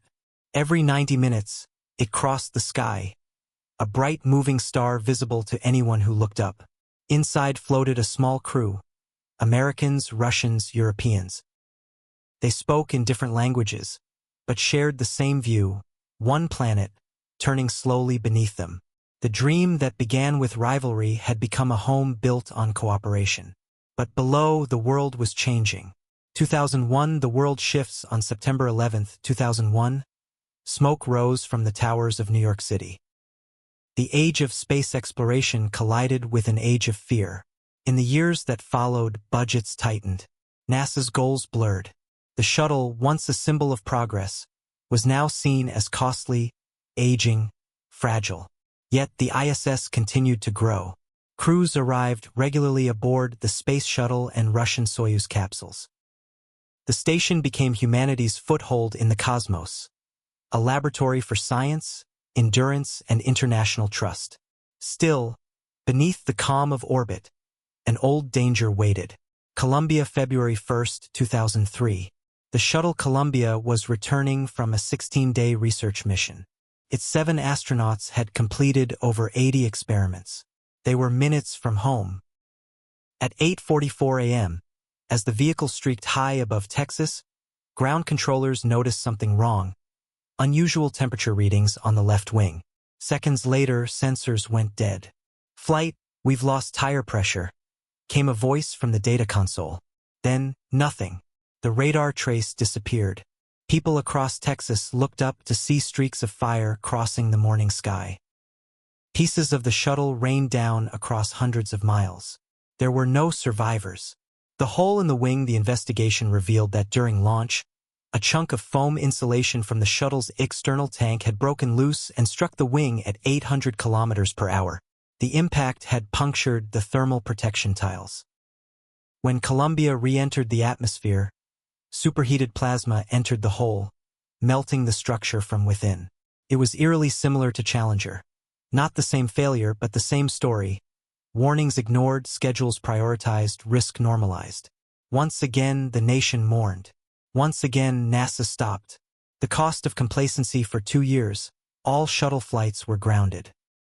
The Columbia Accident Investigation Board concluded that NASA's culture, hierarchical, insulated, driven by deadlines, had failed to learn from its own past. Its report read like an echo of 1986. The causes of Columbia are rooted in the same failures of judgment that led to Challenger. Inside NASA, grief turned to resolve. Engineers redesigned the external tank, added in-flight inspection procedures, and equipped the ISS with tools to repair orbiting shuttles. But the unspoken truth was clear. The shuttle era was nearing its end. The station that endured even as NASA rebuilt, the International Space Station, continued its slow, steady life. Crews came and went, sometimes arriving in shuttles, sometimes in Russian Soyuz capsules. They repaired solar arrays, grew plants, studied bone loss, tested new materials. Over time, the ISS became not just a lab, but a symbol, proof that nations once divided by ideology could share the same airlock, the same food, the same sunrise. Each orbit was a statement. Humanity could cooperate even when Earth could not. In 2007, Commander Peggy Whitson, the first woman to command the ISS, described the experience. "You float here and see all of Earth at once. There are no borders, no divisions. Just home." The end of the shuttle. By the late 2000s, NASA faced a crossroads. The shuttle fleet was aging, and the cost of maintaining it had become staggering. The Columbia tragedy had shown its vulnerability. Yet no replacement existed. President George W.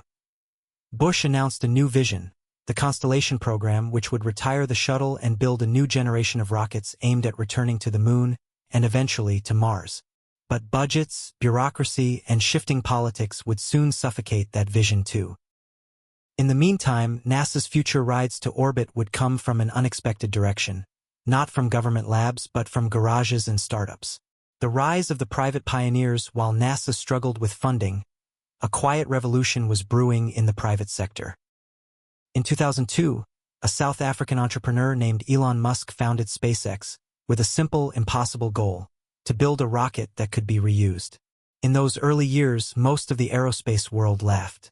Rockets were disposable, they said. Each launch consumed itself in fire. But Musk and his engineers persisted, testing small rockets in the desert, failing often, learning fast.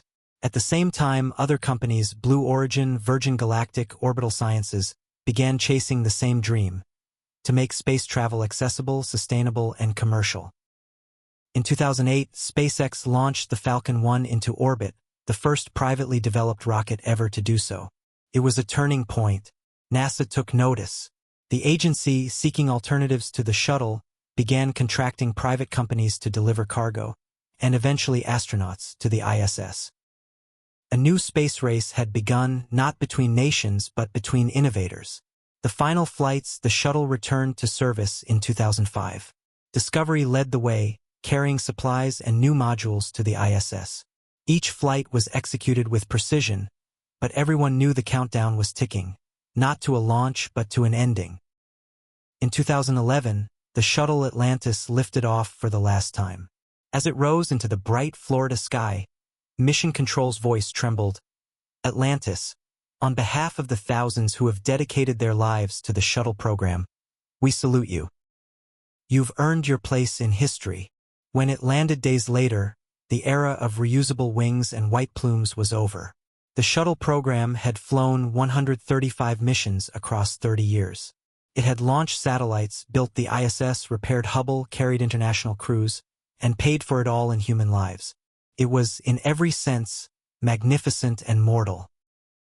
Handover after 2011, American astronauts had no spacecraft of their own. For the first time since 1961, they depended entirely on Russian Soyuz launches to reach the ISS. It was a humbling reversal, the former rivals now partners out of necessity. But in truth, it symbolized something greater: the slow blending of competition into cooperation, the recognition that humanity's place in the cosmos could not be owned by one flag. And far from Earth, the robotic explorers carried that lesson onward: Spirit and Opportunity roving across the Martian plains, Cassini orbiting Saturn, New Horizons racing toward Pluto. The dream had shifted from conquest to curiosity. The new age dawns. By 2010, the first seeds of a new paradigm were sprouting. SpaceX had successfully docked an unmanned Dragon capsule with the ISS, the first private spacecraft ever to do so. Blue Origin was testing reusable boosters. Virgin Galactic was flying suborbital tourists.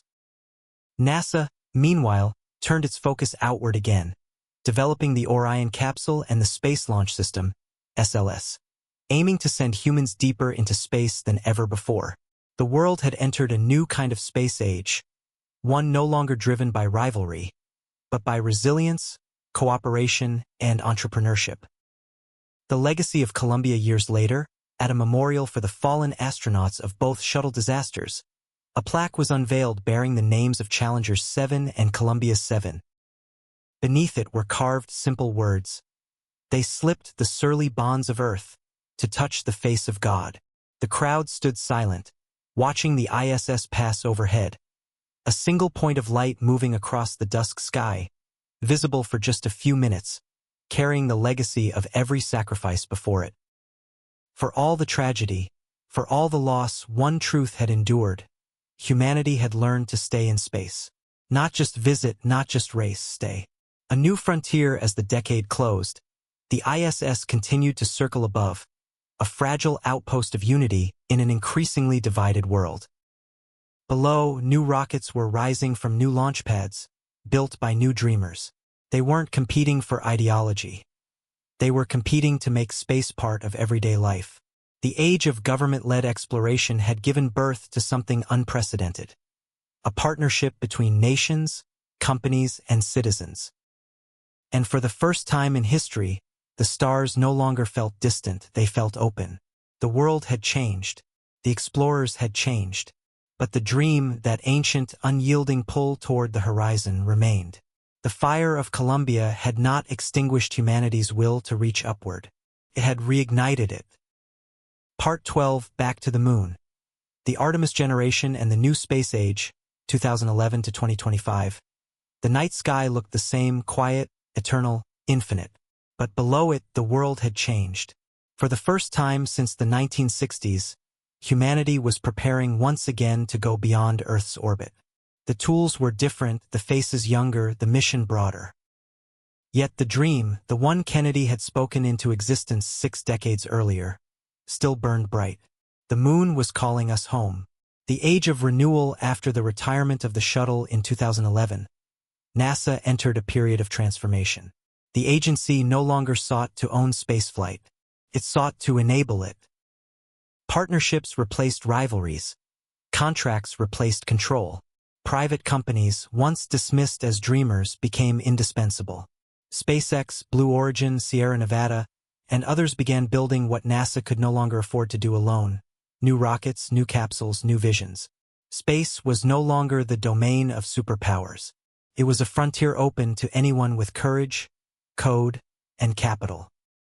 The reusable revolution the world watched in awe on December 21, 2015, when a slender white rocket returned from the edge of space and landed upright on a small pad in Florida. It was the Falcon 9 booster, built by SpaceX, the first orbital-class rocket ever to land and fly again. For more than half a century, rockets had been single-use, disposable giants. But this was something entirely new, the first true step towards sustainable spaceflight. The idea that once cost billions was now reusable, repeatable, reliable. A year later, rockets were landing on drone ships at sea. By 2020, they were launching, landing, and relaunching within weeks. Spaceflight had become iterative, not epic, but operational. A new partnership in orbit. Meanwhile, the International Space Station, once a Cold War miracle, became the heart of this new era. Commercial cargo ships from SpaceX and Northrop Grumman began regular deliveries. Then came Crew Dragon, carrying astronauts again from American soil for the first time since 2011. When Doug Hurley and Bob Behnken launched aboard Dragon Endeavour in May 2020, it was more than a mission, it was a homecoming. The rocket lifted off beneath a pandemic-quiet sky, and around the world, people trapped indoors by fear looked up and saw hope streaking toward the stars. For the first time in decades, spaceflight belonged not just to governments but to the people watching. Artemis. The return to the moon, but NASA's gaze was turning outward again. In 2017, the agency announced a new mission, Project Artemis, named for the twin sister of Apollo. Its goal was bold, poetic, and pointed: to return humans to the moon, this time to stay. Artemis would not be a repeat of the 1960s. It would be the beginning of a sustainable lunar presence, an outpost at the South Pole, powered by sunlight and supplied by international partners. Most importantly, Artemis promised something Apollo never did: the next man and the first woman on the moon. It was a declaration of inclusion, that the next era of exploration would reflect not just the ambition of a few, but the diversity of humanity itself. The hardware of a new dream. To make it real, NASA developed 2 key systems. The Orion spacecraft, a deep space capsule built to carry astronauts beyond Earth orbit. The Space Launch System, SLS, the most powerful rocket since the Saturn V. The first SLS stood ready in 2022, orange tanks gleaming, for Rs-25 engines at its base, the same ones that once powered the shuttle. When it finally launched on November 16, 2022, carrying Artemis I on an uncrewed test flight around the moon, the roar could be heard for miles. The rocket lit the night like sunrise. After nearly 50 years, a NASA spacecraft was once again orbiting the moon. Inside, a mannequin named Commander Munikin Campos sat in Orion's command seat, recording radiation and vibration data for future crews. The mission lasted 25 days and returned safely to Earth, splashing down in the Pacific, a flawless rehearsal for humanity's next giant leap. The new space race, without enemies this time, the competition wasn't about flags. It was about momentum. China, India, Japan, Europe, and private companies all joined the race to the moon, not as adversaries, but as participants in a shared unfolding future. China's Chang'e missions landed robotic explorers on the far side of the moon, a feat never before accomplished. India's Chandrayaan-3 touched down successfully in 2023 near the lunar South Pole. The moon was no longer barren, it was becoming crowded.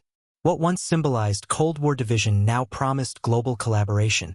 The return of the dreamers in Houston, a new generation of astronauts, men and women from across the world, began training for Artemis II, the first crewed flight around the moon since 1972.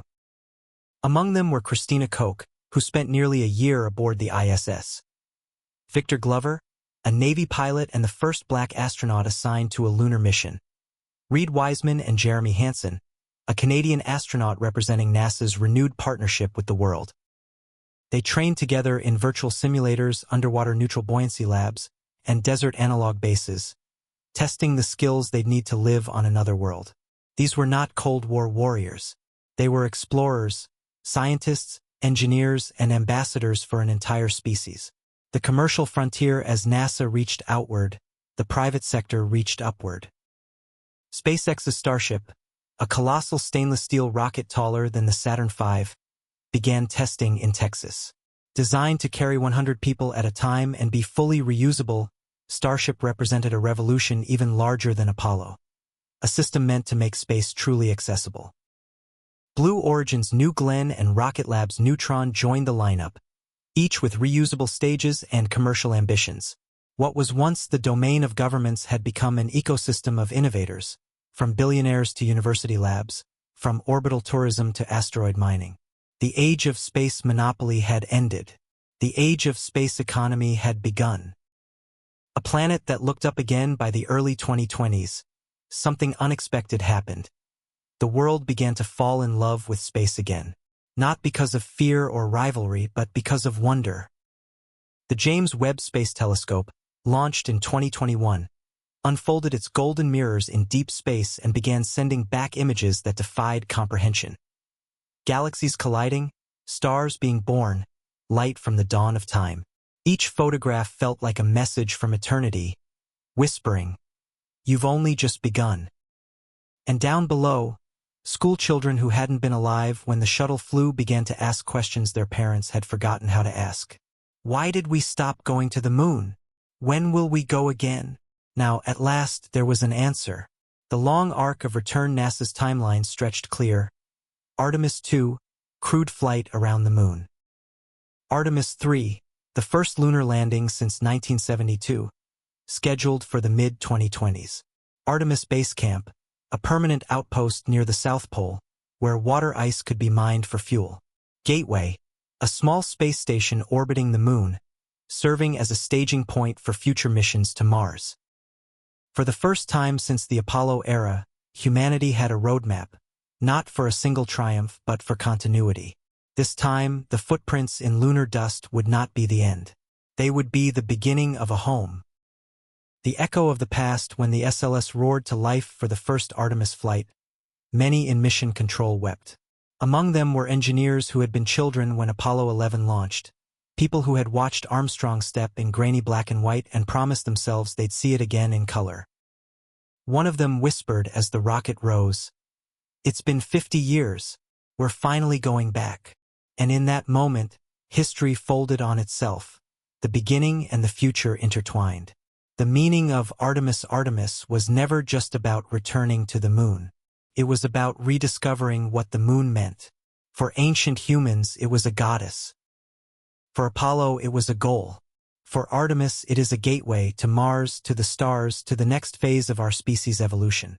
It stands as a reminder that the story of space was never a straight line. It was a spiral, one that circles back again and again, higher each time, expanding outward. Humanity's next horizon by 2025, the world stands at another threshold. Private rockets launch weekly. Satellites blanket the sky. Robots roam Mars and the Moon. The ISS continues its silent orbit, soon to be joined, and perhaps replaced, by commercial stations. And once again, humanity prepares to send its explorers into the unknown. But this time, they go not as representatives of rival nations, but as citizens of a single planet. The view ahead somewhere, perhaps on a launch pad bathed in morning light, a young astronaut will one day climb into a spacecraft bearing the Artemis insignia, a silver crescent embracing the Earth. As engines ignite and the rocket rises, they'll carry with them more than technology or ambition. They'll carry every story that came before. Sputnik's first beep, Apollo's first footprint, Challenger's flame, Columbia's fall, Hubble's light, and the dreams of those who looked up and never stopped believing. And when they step once more onto the lunar surface, when their boots press into the ancient dust beside those left half a century ago, they'll finish the circle begun long before they were born, not to plant a flag, not to win a race, but to remind us all what we are capable of when we look beyond ourselves. Epilogue. The endless horizon, the story of space, is not a tale of machines or missions. It is the chronicle of curiosity, that relentless fire in the human spirit that refuses to be contained. From the first spark that left the atmosphere to the next sunrise on the Moon, we have been writing the same message in different ways. We are here. We can go further. We are one. The Moon waits. Mars calls. And beyond them, the stars are still watching. The race is over. The journey is forever.